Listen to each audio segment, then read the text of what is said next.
Alright, कैसे सभी लोग, welcome back. This is your Athar भैया और अब आज लेके आ चुका हूं आप लोगों के लिए फुटप्रिंट्स विदाउट फीट। पूरी बुक इस एक वीडियो के अंदर है, हर एक डिटेल हमने कवर की है। हो सकता है ये वीडियो हल्का सा लंबा हो लेकिन इसमें कुछ भी मिस नहीं हुआ है, ठीक है। ये बाकी समरी वीडियोस की तरह नहीं है कि बस हो गया खत्म हो गया। इसके अंदर हर चीज हमने कवर की है। इस एक वीडियो को देखने के बाद में आपका ये पूरा जो मतलब सारे जो चैप्टर्स है इस बुक के अंदर वो सारे क्रिस्टल क्लियर हो जाएंगे। बहुत मजा आएगा। समझ लो कि 1-1.25 घंटे की मूवी चल रही है।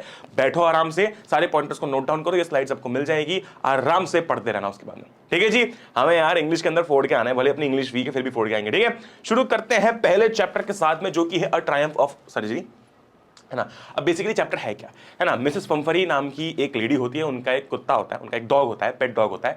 वो उसको बहुत ज्यादा ओवर पैम्पर करके रखती है ना। उसको बहुत ज्यादा ही पैम्परिंग करके, जैसे वो नहीं होते बिगड़े हुए बच्चे, जरा सा रोने लग गए तो माँ बाप आईपैड दे देते हैं, है ना, खिलौने ला देते हैं, कोल्ड ड्रिंक्स और ये सब ला के दे देते हैं, ठीक है। तो बिल्कुल ऐसे ही था इनका पेट डॉग। शुरू करते हैं, ठीक है, शुरू करते हैं। तो बेसिकली इसके अंदर अब आपको एक एक करके कैरेक्टर्स पता चलेंगे, मैं बताता जाऊंगा। It was when James was driving that he saw Mrs Pumphrey and Tricky walking down the street, ठीक है। अब देखो ये जेम्स नहीं है भाई, ये एआई जनरेटेड इमेज कुछ भी बनाती है, ठीक है। कुत्ते का नाम था ट्रिकी, डॉग का नाम क्या था, ट्रिकी था, ठीक है।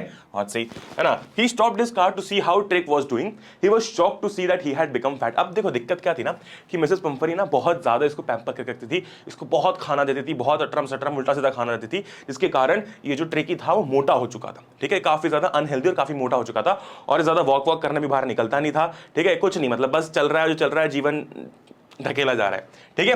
He stopped his car to see how Trick was doing. He was shocked to see that he had become fat, like a sausage, and was lacking energy. ठीक है, तो बिल्कुल ही मतलब भोंदू हो चुका था, है ना। ट्रिक बिल्कुल भोंदू हो चुका था, वो बिल्कुल हिलता डुलता नहीं था ज्यादा, बस खा खा के वो मोटा होते जा रहा था। और उसमें गलती उसकी नहीं थी, उसमें गलती थी मिसेस पंफरी की, जो उसको बिगाड़ रही थी, ठीक है। After inquiring from Mrs Pumphrey about Tricky's condition, he advised her to immediately stop giving the dog extra snacks between meals. अब है ना, दिक्कत क्या थी, उसके ट्रिक के जो मील्स थे वो फिक्स थे, है ना। जो पेट डॉग्स होते हैं, जो जितने भी पेट्स होते हैं उनके मील्स फिक्स होते हैं। अब मिसेस पंफरी क्या करती थी, बीच बीच में उसको उल्टे सीधे स्नैक्स देती रहती थी, इस कारण से उस, अब देखो यार, आप पेट्स को कितना भी खिलाओ वो खा लेते हैं, है ना। जो मेरी कैट है, जूई नाम है उसका, उसको कितना भी खाने को दो वो खा लेती, ठीक है।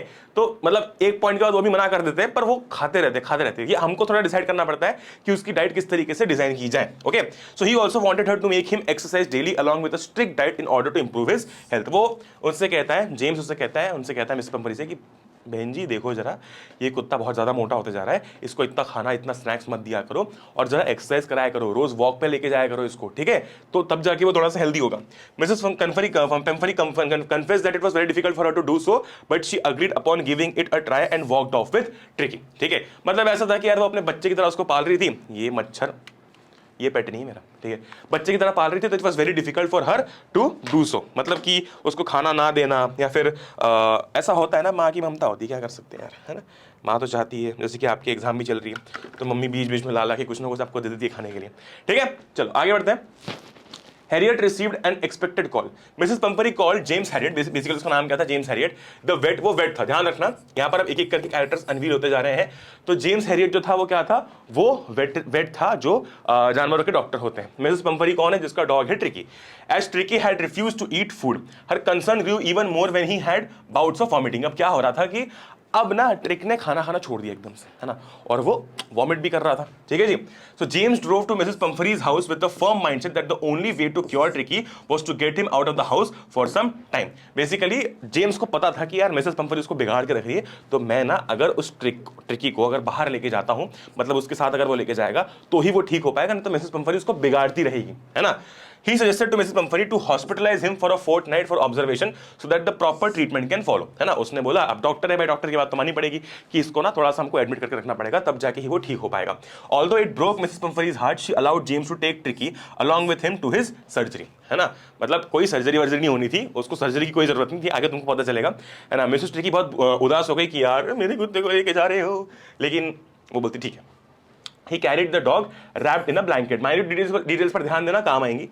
All the house helpers started to get together the blankets, rugs, bowls, coats, etc.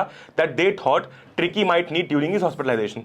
ठीक है, तो वो तो तैयारी करने लग गए, और इसका कंबल लेके आओ, रग लेके आओ, बोल लेके आओ, खाना लेके आओ, हर चीज़ लेके आओ और जेम्स की गाड़ी में भर दो, ताकि उसको हॉस्पिटलाइजेशन के टाइम पर कोई दिक्कत ना आए, उसका हर सामान वहाँ पर रहे। पर जेम्स को पता था भाई फालतू चीज़ों की कोई ज़रूरत नहीं है, और जेम्स निकल लिया वहाँ से, क्योंकि उसको पता था उसकी गाड़ी में बिल्कुल भी जगह नहीं है। All that Mrs Pumphrey manage to put were few of his coats, तो वो कुछ कोट्स ही वहाँ पर रख पाई, बाकी कुछ नहीं रख पाई, है ना। Tricky left for the hospital leaving his care takers behind in tears, मतलब बेसिकली ऑफ कोर्स अगर आपका पेट हॉस्पिटल जा रहा है, आपसे दूर है, तो आपको दुख तो हो, बिकॉज बच्चे जैसा होता है। Okay, Tricki stay and recovery at the hospital. अब देखो होता क्या है ना। Tricki laid motionless on the bed that the vet made for him on the first day. अब क्या था, ये बहुत आलसी और भुंदू हो चुका था, है ना, तो वो आराम से पड़ा हुआ था, यूं करके पड़ा हुआ था बेड के ऊपर, कुछ कर नहीं रहा था, मोशनलेस था, बिल्कुल ढीठ तरह पड़ा हुआ था। He was put on a water diet for almost 2 days. Even the household dogs didn't bother him as he seemed uninterested in anything. उसको पहले 2 दिन के लिए वाटर डाइट पे रखा, और बाकी के कुत्ते भी उसके पास आते नहीं थे, क्योंकि वो अनइंटरेस्टेड लगता था, उसको कोई मतलब नहीं था जीवन से, वो बस पड़ा हुआ था आराम से, ठीक है। After 2 days he started responding a bit. थोड़े टाइम बाद में उसने रिस्पॉन्ड करना चालू किया।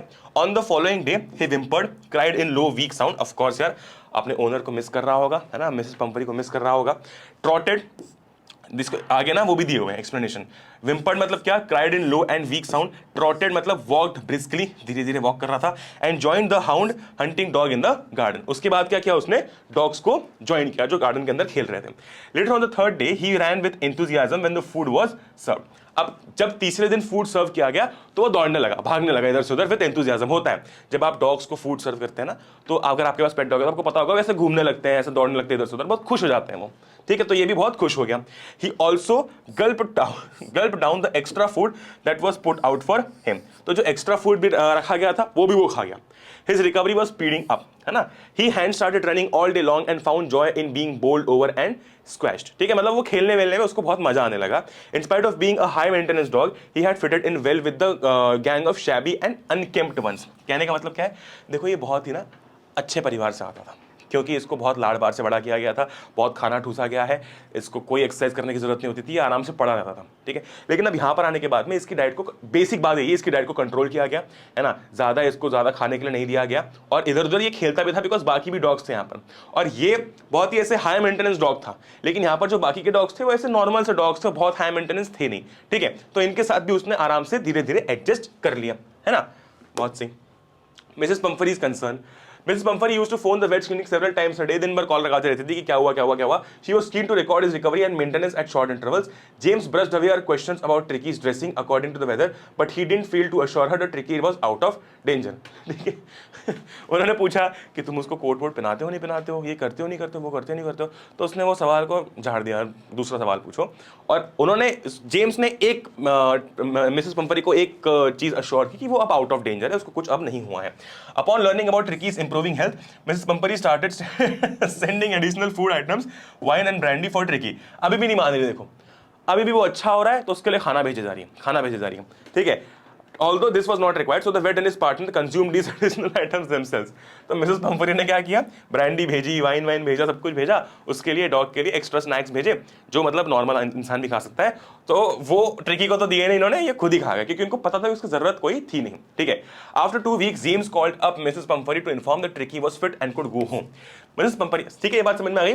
Mrs Pumphrey reached the surgery within half an hour while the chauffeur held, chauffeur मतलब ड्राइवर होता है, ध्यान रखना। आपको पता है 2 टाइप की कार्स आती हैं, एक शॉफर ड्रिवन होती है और एक ड्राइवर, मतलब उसको आप बोल सकते हो कि एंथुजियास्ट कार मैं बोलता हूँ उसको। शॉफर ड्रिवन का मतलब ये होता है जैसे कि मर्सिडीज एस क्लास नाम की एक गाड़ी है, ठीक है, और ऐसी बहुत सारी लंबी लंबी गाड़ियाँ होती है जिसमें जनरली जो ओनर होता है वो पीछे बैठता है ना। ये ड्राइव वाली कार्स नहीं होती, इसमें जो लग्जरी और जो कंफर्ट होता है वो पीछे की सीट्स पे होता है, ठीक है। तो ये शॉफर ड्रिवन कार्स होती हैं। तो शॉफर का मतलब है ड्राइवर, बाकी छोड़ो, ठीक है।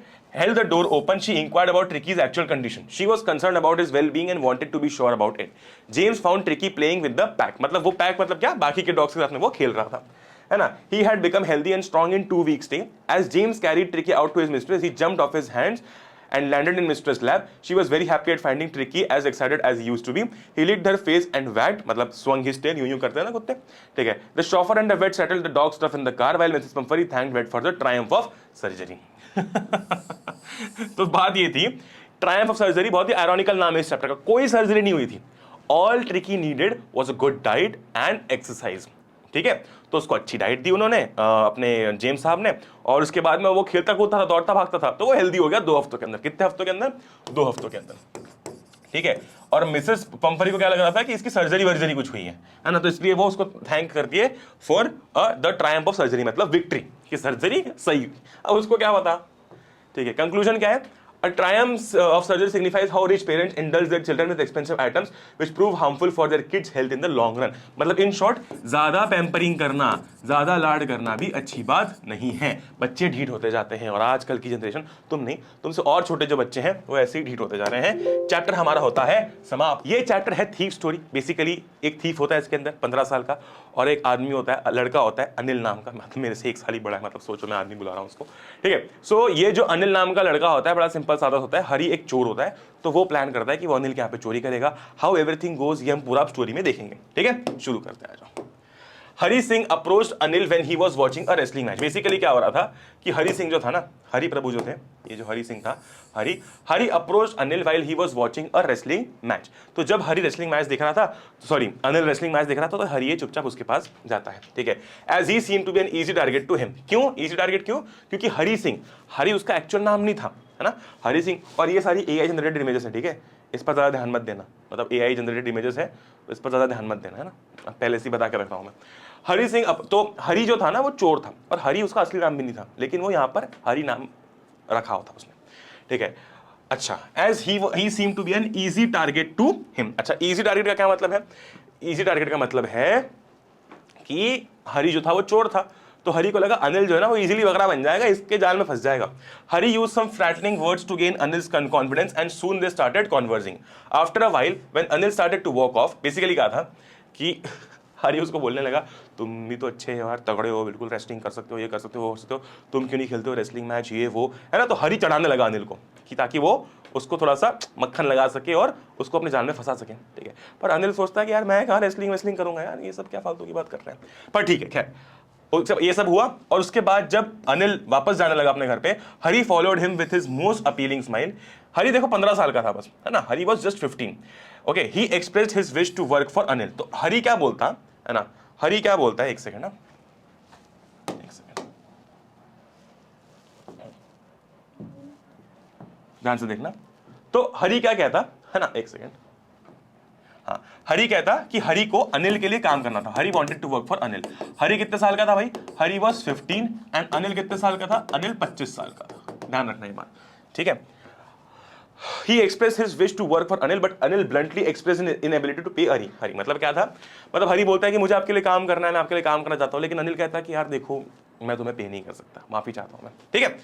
तो Hari question Anil if he could feed him. तो वो कहता है कि यार कुछ नहीं तो प्रभु खाना खिला दो हमको।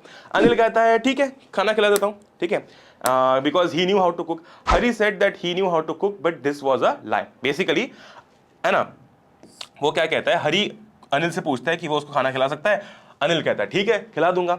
Anil agreed to feed Hari only if he knew how to cook, है ना।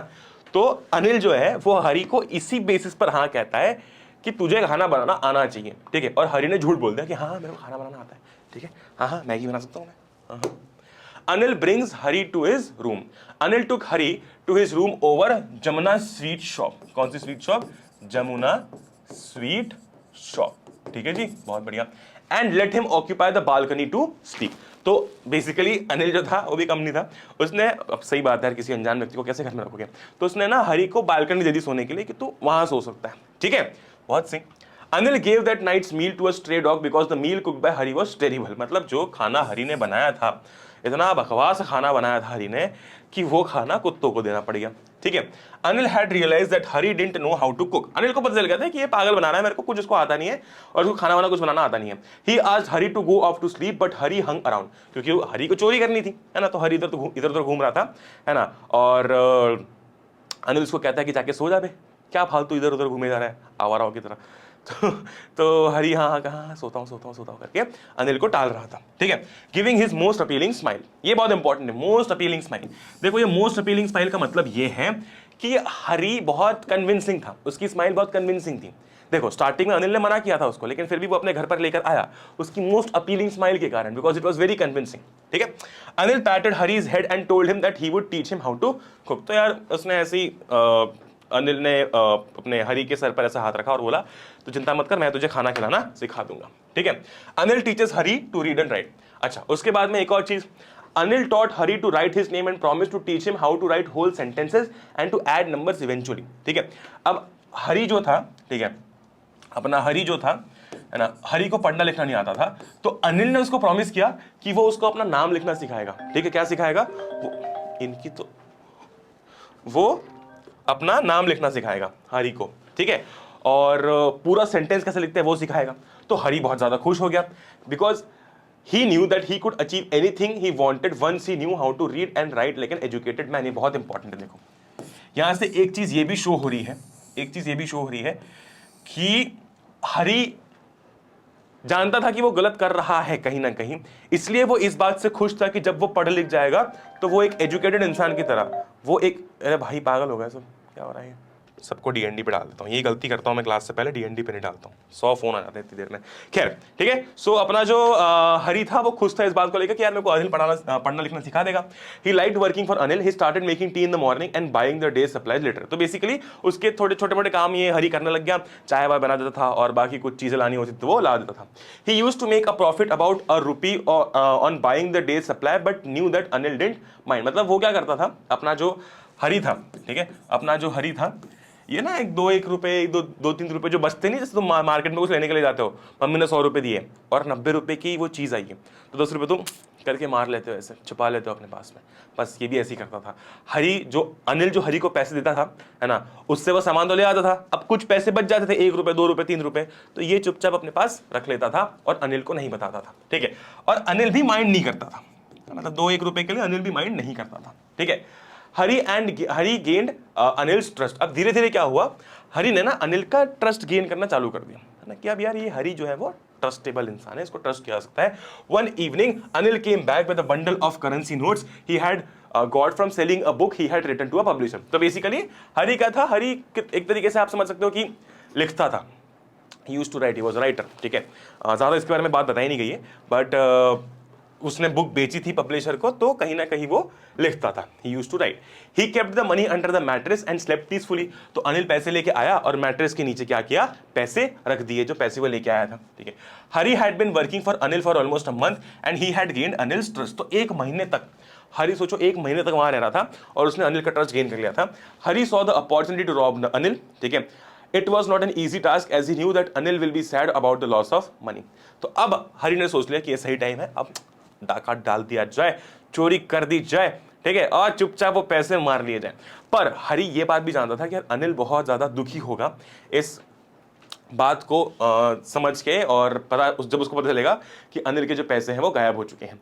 ही brushed away his thoughts and decided to execute the robbery. अब था तो चोरी, है ना, दया उसको आई, थोड़ी सी बुरा लगा, पर था तो चोरी, तो उसने कहा भगाओ यार ये सब, मैं तो पैसे लेके निकल रहा हूं, ठीक है। As Anil would have otherwise wasted the money on his friends. Basically Hari जानता था कि अनिल कोई पैसे सेव वेव नहीं करेगा, ये अपने दोस्तों के साथ अय्याशी में पैसे सारे उड़ा देगा, ठीक है। तो हरी पैसे लेके निकल लिया, okay. Hari considered the situation and crawled up to the bed when Anil was asleep. He slid his hand under the mattress and drew the money out quietly. He rushed out of the room and began to run on the road. चुपचाप पैसे mattress के नीचे से निकाल लिए और भाग गया, ठीक है। He had secured the money with the string of his pajama. मतलब उसने वो पैजामा की जो स्ट्रिंग होती है ना, नाड़ा जो होता है, उससे पैसों को बांध दिया था। He was heading towards the railway station to catch 10:30 express to Lucknow as planned. ठीक है, ठीक है जी, ठीक है जी, ठीक है जी, ठीक है जी। क्या था, 10:30 की ट्रेन लखनऊ की वो पकड़ने वाला था, ओके जी। और रास्ते में वो पैसे काउंट करने लग गया, है ना, क्या करने लग गया, पैसे काउंट करने लग गया। Hari reach the station just when the train was about to pick up speed. मतलब ट्रेन जाने ही वाली थी, निकल ही रही थी, उतने में हरी वहां पहुंच गया। He could have managed to get into one of the carriages but something unexplainable stopped him. कितने पैसे थे भाई, 600 रुपए थे, ध्यान रखना, 600 रुपीज, है ना। और 600 तुम लिख के आओगे, 600 ऐसे नहीं लिखोगे, है ना। तो ट्रेन बस निकल ही रही थी, मतलब सोचो ट्रेन निकल ही रही है, निकल ही रही है, और ये पहुंच गया है। He can still make it, he can still get in the train. कोई टिकट विकेट इसके पास है नहीं, है ना, कुछ नहीं है इसके पास, पर चोर है वैसे भी, क्या टिकट लेगा, कोई टिकट नहीं है। ट्रेन अभी भी सामने है, जा रही है, बैठ सकता है, लेकिन फिर भी वो नहीं बैठता है। क्यों, देखो, समथिंग अनएक्सप्लेनेबल स्टॉप्ड हिम। ध्यान से देखो क्यों। He was left behind on the station. Train निकल गई। He decided to leave the station and thought while walking through the bazaar about how Anil would feel when he would come to know about the theft. मतलब वो सोचने लगा कि यार अनिल को कैसा लगेगा जब ये चोरी के बारे में अनिल जानेगा, अनिल को पता चलेगा, ठीक है। Hari had realised by then that he could not only cook the meals और go to the market to buy daily supplies, but he had also lost the chance to learn how to read and write. मतलब चलो वो चाय बनाता था, है ना, वो मार्केट से इधर उधर चीजें लेके आता था, वो सब ठीक है, लेकिन ये चोरी करके अब हरी ने लिखने पढ़ने का जो चांस था उसके पास में, जो अनिल उसको देने वाला था, सिखाने वाला था, वो भी उसने गवा दिया, ठीक है। क्योंकि अगर लिखेगा नहीं, पढ़ेगा नहीं, तो हमेशा जीवन भर चोरी करनी पड़ेगी, है ना। लेकिन अगर लिख पढ़ लिया तो चोरी नहीं करनी पड़ेगी, एजुकेटेड मैन बन जाएगा, ठीक है। तो यही बात वो सोचने लग गया, है ना। Due to these thoughts and his feeling of guilt, he decided to go back to Anil if only for the sake of learning how to read and write, ठीक है।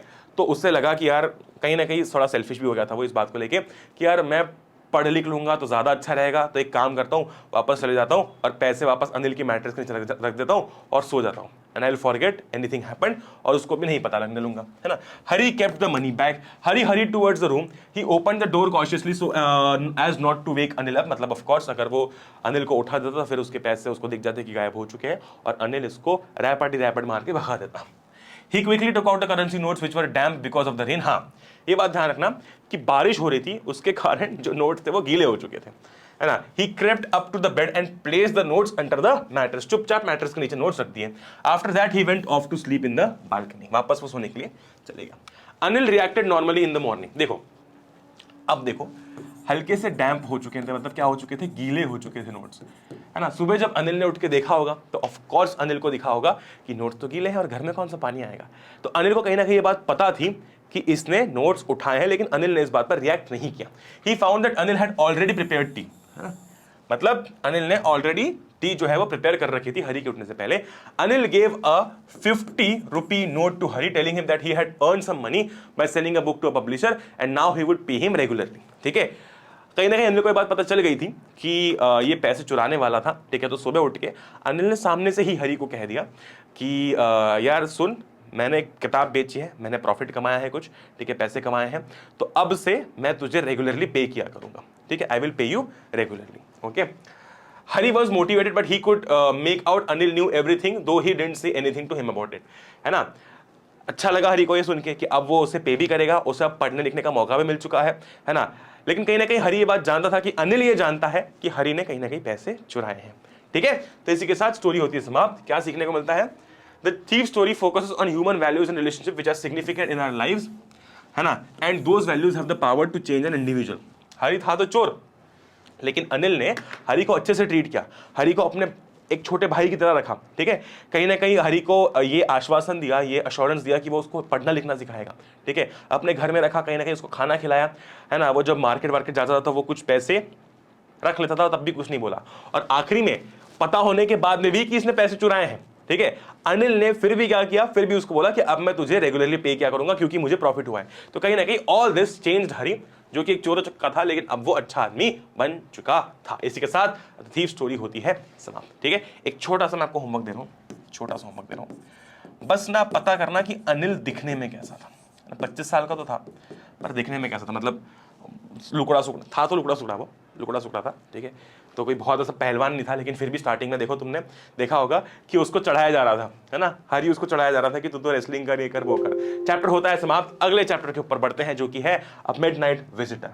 अब हम शुरू करने वाले हैं हमारा अगला चैप्टर, जो कि है द मिडनाइट विजिटर। बेसिकली ये स्टोरी है एक रोमांटिक राइटर की, है ना, एक ऑथर होता है जो लिखता है, रोमांटिक स्टोरीज लिखता है ना, एक डिटेक्टिव की और एक इंसान की, जो कि इन दोनों के बीच में आके खुद में पड़ गया जबरदस्ती, ठीक है। बहुत मजेदार स्टोरी है, बहुत इजी और बहुत मजेदार स्टोरी है, बहुत इंटरेस्टिंग स्टोरी है, ठीक है। सबसे पहले बात होती है ऑजिबल की। ऑजिबल कौन है? देखो ध्यान से देखो।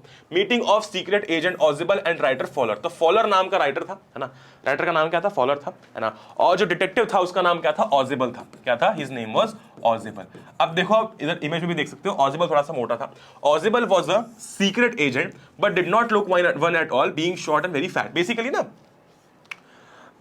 तो ऑजिबल जो था, डिटेक्टिव्स कैसे होते, स्पाइस कैसे होते, फिट एंड फाइन, लंबे चौड़े तगड़े, स्मार्ट हैंडसम, ठीक है। लेकिन ऑजिबल साहब जो थे वो कोई ऐसे लंबे चौड़े नहीं थे, वो हाइट में छोटे थे, ठीक है, और थोड़े से मोटे भी थे। तो वो डिटेक्टिव की तरह लगते नहीं थे, मतलब वो डिटेक्टिव थे, है ना। आगे तुमको जाके पता चलेगा कितना बड़े डिटेक्टिव थे वो।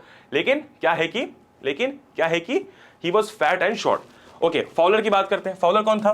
तो फॉलर था एक young writer who wanted to write about Ausable and so spent an evening with him. तो ध्यान रखना, फॉलर एक रोमांटिक राइटर था, मतलब रोमांटिक कहानियां वानियां लिखता था। तो he was young and he wrote romantic stories. Fowler was feeling disappointed so far as he could not find any characteristic of a secret agent in Ozible।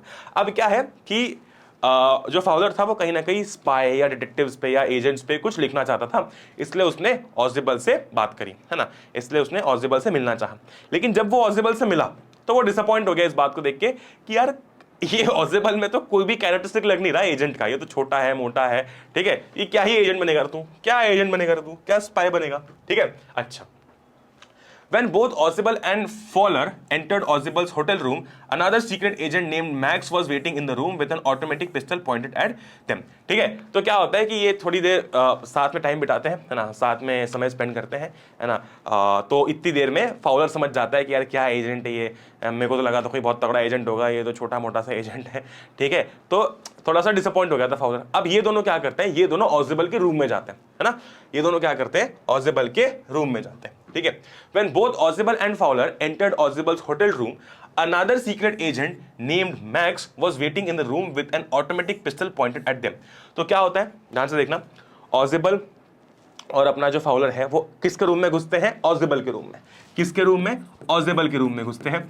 जैसे ही ऑजिबल के room में घुसते हैं, वहां पर एक और एजेंट मैक्स नाम का खड़ा होता है एक बंदूक लेके, ठीक है। समझो कि ऑजिबल और फाउलर एंटर कर रहे हैं, मैं मैक्स हूं, ठीक है, दोनों एंटर कर रहे हैं और मैं यहां पर बंदूक तान के खड़ा हुआ हूं जैसे ये अंदर घुसते हैं, ठीक है। Max was there because he had come to know that Ausable was going to receive an important report about some new missiles that night. मतलब बेसिकली देश की एक बहुत इंपॉर्टेंट न्यूज, एक बहुत इंपॉर्टेंट खबर मिसाइल्स के बारे में ऑजिबल के पास आने वाली थी, ऐसा मैक्स को पता चला था, ठीक है। तो मैक्स वही रिपोर्ट्स लेने आया था, चुराने आया था इससे, ठीक है ना। तो ऑजिबल के पास कुछ देश से रिलेटेड बहुत इंपॉर्टेंट डॉक्यूमेंट आने वाला था अबाउट न्यू मिसाइल्स, ठीक है। और यही रिपोर्ट जो है ये पता चला था कि मैक्स को कि ऐसा आने वाला है ऑजिबल के पास में, इसलिए मैक्स वहां पर पहले आके बैठ गया, है ना, पहले आके बैठ गया कि चल तेरे पास जैसी रिपोर्ट है मुझे दे, ज्यादा तेज मत चल, इसलिए बंदूक तान के बैठ गया। तो Max threaten to shoot if Ausable try to act too smart, ठीक है। तो मैक्स ने क्या बोला कि ज्यादा शानपत्ती करी, ज्यादा तेज चला तो भेजा उड़ा दूंगा, ठीक है, यही निपटा दूंगा, ठीक है। अब बंदूक जिसके पास है भाई वो ज्यादा शान। Ausable confuses Max to ensure the report safety as well as his own and the writer's safety. Ozible invented a story about anybody entering his room easily through a balcony just below the window in his room। Basically, जो अपना max होता है ना, max तो door से ही आता है, दरवाजे से ही आता है ना। लेकिन क्या है, ऑजिबल उसको पूछता है कि तू दरवाजे से आया कि बालकनी से आया, मतलब तू बालकनी से आया, है ना। तो वो कहता है नहीं मैं तो दरवाजे से ही आया हूँ, ठीक है। तो बाद में ऑजिबल एक स्टोरी बनाता है, क्या स्टोरी बनाता है, एक ऐसी स्टोरी बनाता है कि ध्यान से पढ़ना कि कोई भी उसके रूम में बालकनी से इजीली घुस सकता है ना, क्योंकि वहां पर जो विंडो है, अब विंडो के बाहर टेक्निकली क्या होनी चाहिए, बालकनी होनी चाहिए, ठीक है। तो ये मनगढ़ंत कहानी बनाता है एक ऑजिबल कि ना कोई भी उसके रूम में बालकनी से घुस सकता है। ऐसा क्यों? ऐसा इसलिए क्योंकि ना क्या, मैं तुमको समझाता हूं, बेसिक थोड़ी सी छोटी चीज है। पहले ना ये जैसे कि ये है ऑजिबल का रूम और ये है दूसरा रूम, ठीक है। तो पहले क्या था, और ये यहां से लेकर यहां तक बालकनी है, ठीक है। तो पहले क्या था, अभी थोड़ा इजीली समझ लो, पहले क्या था कि ये पूरी एक ही यूनिट थी, ये पूरा एक ही कमरा, बड़ा सा लिविंग रूम था। लेकिन बाद में क्या हुआ, बाद में इसको सेपरेट कर दिया, ये कमरा बन गया अलग, ठीक है। तो बालकनी वही की वही है ना, बालकनी वही की वही है, ये अलग कमरा बन गया। पहले ये पूरी एक यूनिट थी। तुम सोचो तुम्हारे घर में मान लो बड़ा सा हॉल है, ठीक है, उस बड़े से हॉल में पूरे हॉल में बालकनी है। अब अपने बीच में एक दीवार डाल दी तो क्या हुआ, उधर साइड भी बालकनी है, इधर साइड भी बालकनी है। दीवार तो अंदर डाली हमने, ठीक है, पर बालकनी अभी भी कॉमन है। तो सेम चीज यहां पर हुई थी कि बालकनी अभी भी कॉमन थी, तो कोई भी यहां से कूद के ऐसे जाके इसके रूम में आ सकता है ना, यहां से आके बालकनी में जंप करके यहां आके इसके रूम में जा सकता है, ठीक है। Actually there was no balcony. अभी अरे फालतू पागल है क्या, ये पहले ही दे दिया, अरे यार पहले ही वो दे दिया, समझाता हूं तुमको मैं, ठीक है। तो बेसिकली ऑजिबल क्या कहता है, कंफ्यूज नहीं होते हम लोग, ऑजिबल कहता है कि क्या, अरे मैक्स तुम बालकनी से आए हो, क्योंकि बालकनी से तो कोई भी मेरे कमरे में आ सकता है बड़ी इजीली, ठीक है। लेकिन देखो बाद में मैक्स क्या बोलता है, ठीक है, if anybody climbed out from the window, अच्छा छोड़ो, है ना। However, Max told them that he had entered the room through the door using a pass key, है ना। तो ऑजिबल मैक्स को बोलता है कि तू खिड़की से आया है ना, तू बैल्कनी से आया है ना, लेकिन मैक्स बोलता है कि नहीं, मैं पास की से आया हूं, ठीक है। ध्यान रखना कि इसका जो रूम था वो 6ठे फ्लोर पे था, 6th फ्लोर पे था, रूम नंबर 601, ठीक है, ध्यान रखना, बहुत इंपॉर्टेंट। अच्छा जी, suddenly there was a knocking on the door and Ausable pretended that it was the local police. Basically मैं तुमको पूरा सिनेरियो समझाता हूं क्या होता है। मैक्स को ये पता था कि कुछ सीक्रेट डॉक्यूमेंट जो है वो आने वाला है ऑजिबल के पास में, इसलिए मैक्स पहले से कमरे में आके बैठ गया था। कहां से आया था? मेन डोर से आया था, बैल्कनी से नहीं आया था, ठीक है। जैसे ही ऑजिबल और फाउलर एंटर करते हैं, ये बंदूक तान के खड़ा होता है, ठीक है, और फिर बोलता है कि अगर ज्यादा तेज चलोगे तो उड़ा दूंगा को, ठीक है। अब ऑजिबल पूछता है उससे थोड़ा सा, क्योंकि ऑजिबल डिटेक्टिव है तो अपना दिमाग लगाता है, वो उससे पूछता है कि तू बालकनी से आया ना पीछे की, क्योंकि मेरे कमरे में बालकनी से कोई भी इजीली घुस के आ सकता है, ठीक है। लेकिन है ना, ये उसने ये बात बता दी किसको? मैक्स को, कि भाई यहां पर एक बालकनी है, ध्यान से सुनना, ठीक है। अब क्या होता है कि डोर पर ना एक नॉक होती है, टक टक टक, और मैक्स घबरा जाता है कि यार ये कौन आया है, ठीक है। तो ऑजिबल ना बड़ी चालाकी से उसको बताता है कि ये लोकल पुलिस है। अच्छा, लोकल पुलिस क्यों आई है? लोकल पुलिस क्यों आई है? क्योंकि देखो, जो डॉक्यूमेंट आने वाला था ऑजिबल के पास में, वो एक बहुत ही कॉन्फिडेंशियल और बहुत ही इंपॉर्टेंट डॉक्यूमेंट था, तो उसके लिए थोड़ी सिक्योरिटी की रिक्वायरमेंट थी, इसलिए ऑजिबल मैक्स को ये बोलता है कि दिस इज पुलिस, डॉक्यूमेंट आया है, ठीक है, डॉक्यूमेंट आया है, लेकिन पुलिस के साथ आया है, पुलिस की सिक्योरिटी में आया है, क्योंकि वो एक हाईली कॉन्फिडेंशियल डॉक्यूमेंट है, तो उसको हम ऐसी सिर्फ ऐसा खाली नहीं ला सकते, है ना, इसलिए पुलिस की सिक्योरिटी में आया। अब यार मैक्स डर गया, ठीक है, मैक्स डर गया कि यार पुलिस अगर उसको देख लेगी तो उसको उठा के ले जाएगी, ठीक है।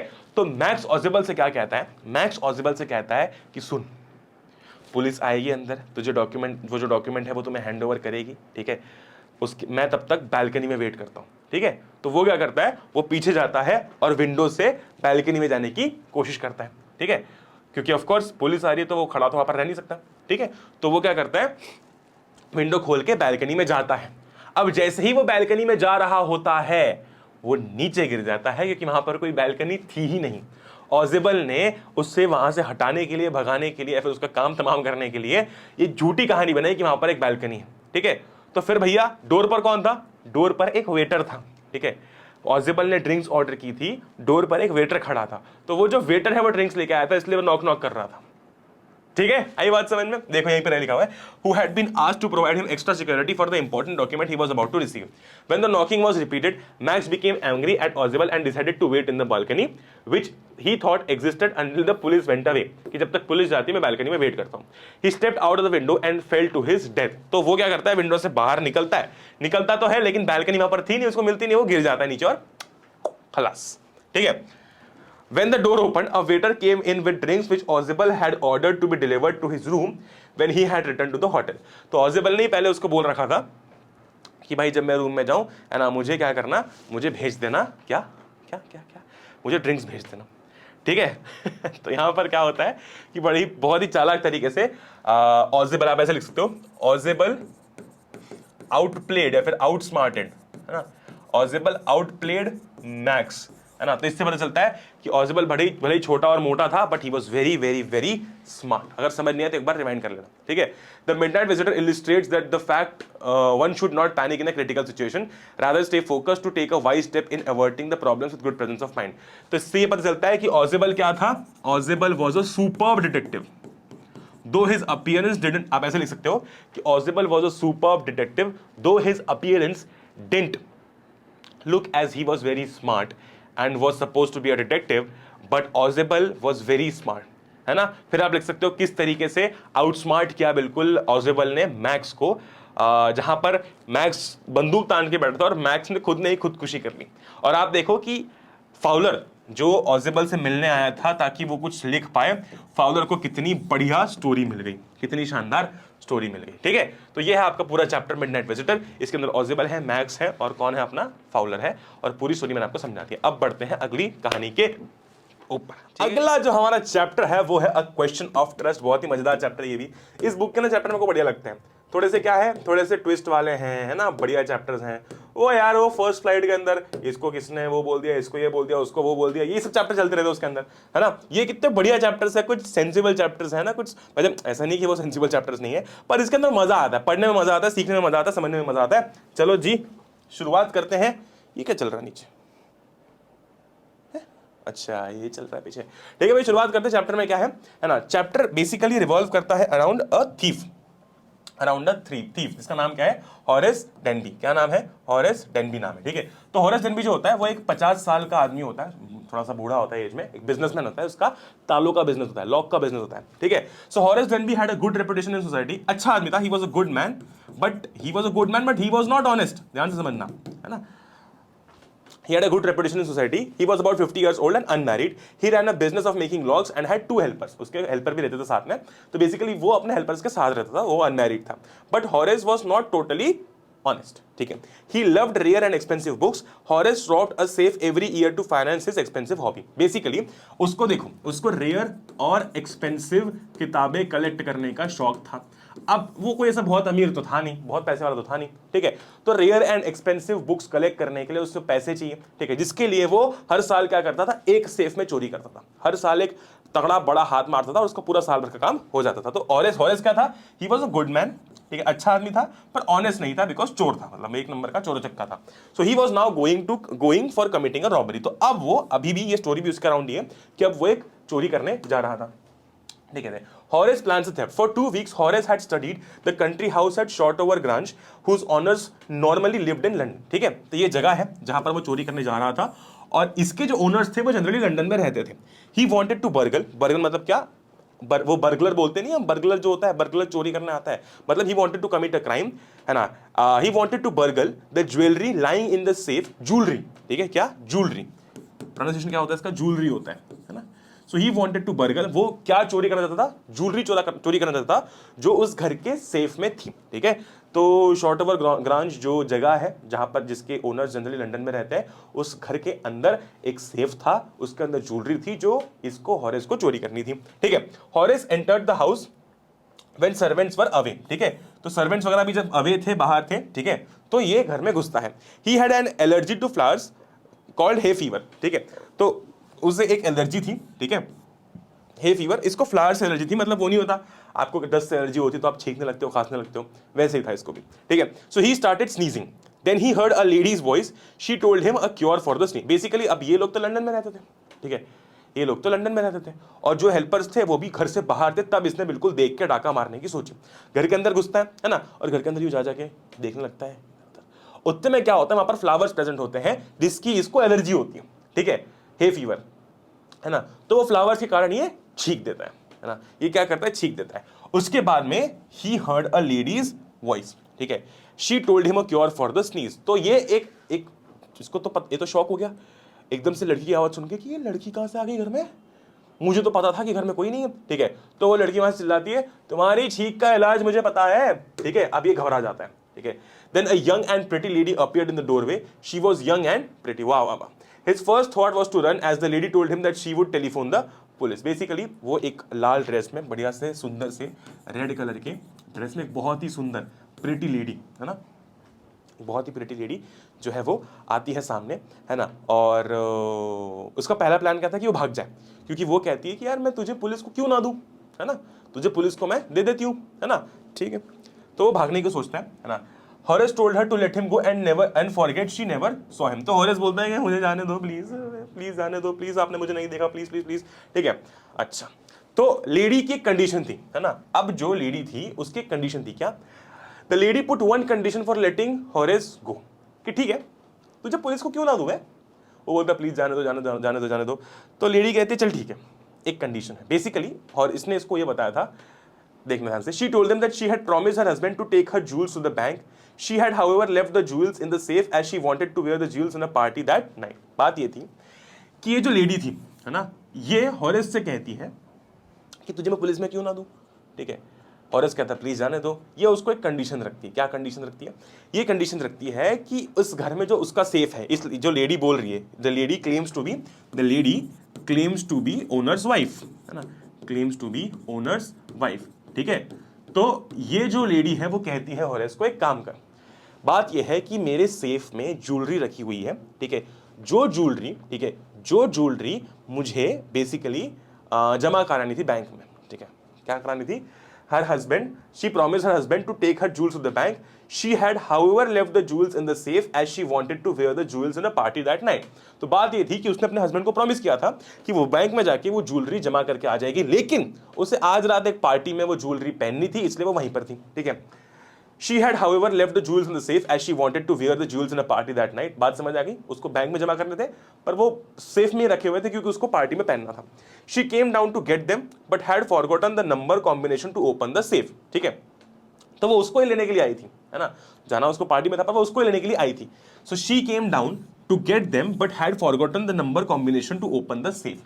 वो आई तो थी पर वो कॉम्बिनेशन भूल गई थी, है ना, वो पासवर्ड भूल गई थी, ठीक है। So she needed his help to break open the safe. तो वो कहती है कि तू मेरी हेल्प कर दे ये सेफ को खोलने में और मैं तुझे जाने दूंगी। बात समझ में आ गई, उसको एक पार्टी में जाना, उसको वो ज्वेल्स बैंक में जमा करने थे लेकिन आज उसको पार्टी में पहने थे तो वो सेफ में रखे हुए थे, तो वही लेने के लिए वो वापस आई थी, है ना। उतने में ये चोर घर में घुसा हुआ था। Okay. So she needed his help to break open the safe. Horace opened the safe for her and handed her the jewels to get his freedom. तो हॉरेस ने ठीक है वो बोला हाँ ठीक है मैं कर दूंगा, माफी चाहता हूँ सुंदर देवी, ठीक है, ऐसे करके वो सेफ को खोल देता है। अब वो सेफ खोलता था लेकिन उससे गलती हो जाती है कि he opens the safe with his bare hands, यानी कि वो ग्लव्स का इस्तेमाल नहीं, वैसे तो वो छाती होता है लेकिन वो ग्लव्स का इस्तेमाल नहीं करता है। After 2 days a policeman arrested him for the jewel robbery at Shotover Grange. ठीक है, क्या होता है, 2 दिन बाद फिर भी पकड़ा जाता है, पुलिस उसको उठा के ले जाती है, ठीक है। As his fingerprints were found all over the room, he had opened the safe without using his gloves. He told the police that the lady of the house had told him to open the safe, but the actual lady was a 60-year-old woman. है ना, Horace का काट के चली गई, बहुत बुरा वो, है ना, हॉरेस का इस उम्र में भी कटेगा, इसलिए वो शादीशुदा नहीं था, समझ रहे हो तुम बात को। तो पुलिस हॉरेस को कहती है कि अबे सुन, वो लेडी वेडी कोई नहीं थी, वो इस घर की जो लेडी है जो इस घर में रहती वो 60 साल की औरत है एक, ठीक है, और वो वहां पर थी भी नहीं, ठीक है। तो तब हॉरेस को पता चलता है कि ओह शिट, मेरे साथ तो बुरा हो गया। She said that Horace story was a nonsense. वो पुलिस भी विश्वास नहीं करती उस पे कि जो घर में लेडी रहती है ना वो 60 साल की लेडी है, तुझे कहां से सुंदर लड़की दिखती है वहां पे है। Then Horace realized that the pretty young woman was also a jewel thief who had used his skill to steal the jewels. अब उससे वो सेफ खुल नहीं रहा था, उतने में हॉरेस वहां पहुंच गया। So she used that opportunity and used Horace's skills to open the safe. ये झूठी कहानी बता के कि वो उस घर की मालकिन है, वो ओनर की वाइफ है, ठीक है। Horace is now assistant librarian in the prison. तो हॉरेस जो था अब वो प्रिजन में एक असिस्टेंट लाइब्रेरियन था। He often thinks of the charming and clever young lady. She was in the same profession as him. She had simply tricked him. So he gets angry when anyone talks about honor among thieves. ठीक है, ठीक है। तो basically बात ये थी कि अब हॉरेस को असिस्टेंट लाइब्रेरियन बनाया गया था इसमें, कहाँ पर, जेल में, ठीक है। और वो हमेशा ये बात सोचता रहता था कि कैसे वो जो यंग लेडी थी उसने उसको चालाकी से बेवकूफ़ बना दिया, ठीक है। और जब भी कोई उसकी बात निकालता था, जब भी ऑनर अमंग थी मतलब क्या है, जब भी कोई उस लड़की की बात निकालता था, है ना, कि कैसे उसने आउटस्मार्ट किया है आपको, कैसे उसने आपको पागल बनाया है, ट्रिक किया है, तो ये गुस्सा हो जाता था, ठीक है। So Horace used to get angry. और यही है हमारी अ क्वेश्चन ऑफ ट्रस्ट की स्टोरी। कितनी बढ़िया स्टोरी है, एक चोर ने दूसरे चोर को फुद्दू बना दिया, पागल बना दिया। इसी के साथ चैप्टर होता है समाप्त। सारे इंपॉर्टेंट पॉइंट्स मैंने आपको बता दिए हैं, अब हम लोग आगे बढ़ेंगे, इसी में से आपके क्वेश्चन उठ के आने वाले हैं। बढ़ते हैं अगले चैप्टर की तरफ, जो कि है इस बुक का नाम फुटप्रिंट्स विदाउट फीट। इसके अंदर क्या होता है भाई, एक ग्रिफिन नाम का पागल सनकी साइंटिस्ट होता है, ठीक है, वो एक ऐसा ड्रग लेता है जिससे कि वो इनविजिबल हो जाता है। तो फुटप्रिंट्स विदाउट फीट का मतलब ये है कि भाई उसके फुटप्रिंट्स पड़ तो रहे हैं चप चप चप चप चप, लेकिन वो दिख नहीं रहा, वो विजिबल नहीं है, उसके फीट नहीं दिख रहे, वो खुद विजिबल नहीं है, ठीक है। तो ये पूरा चैप्टर इसके अराउंड रिवॉल्व करता है। स्टार्ट करते हैं भैया जी।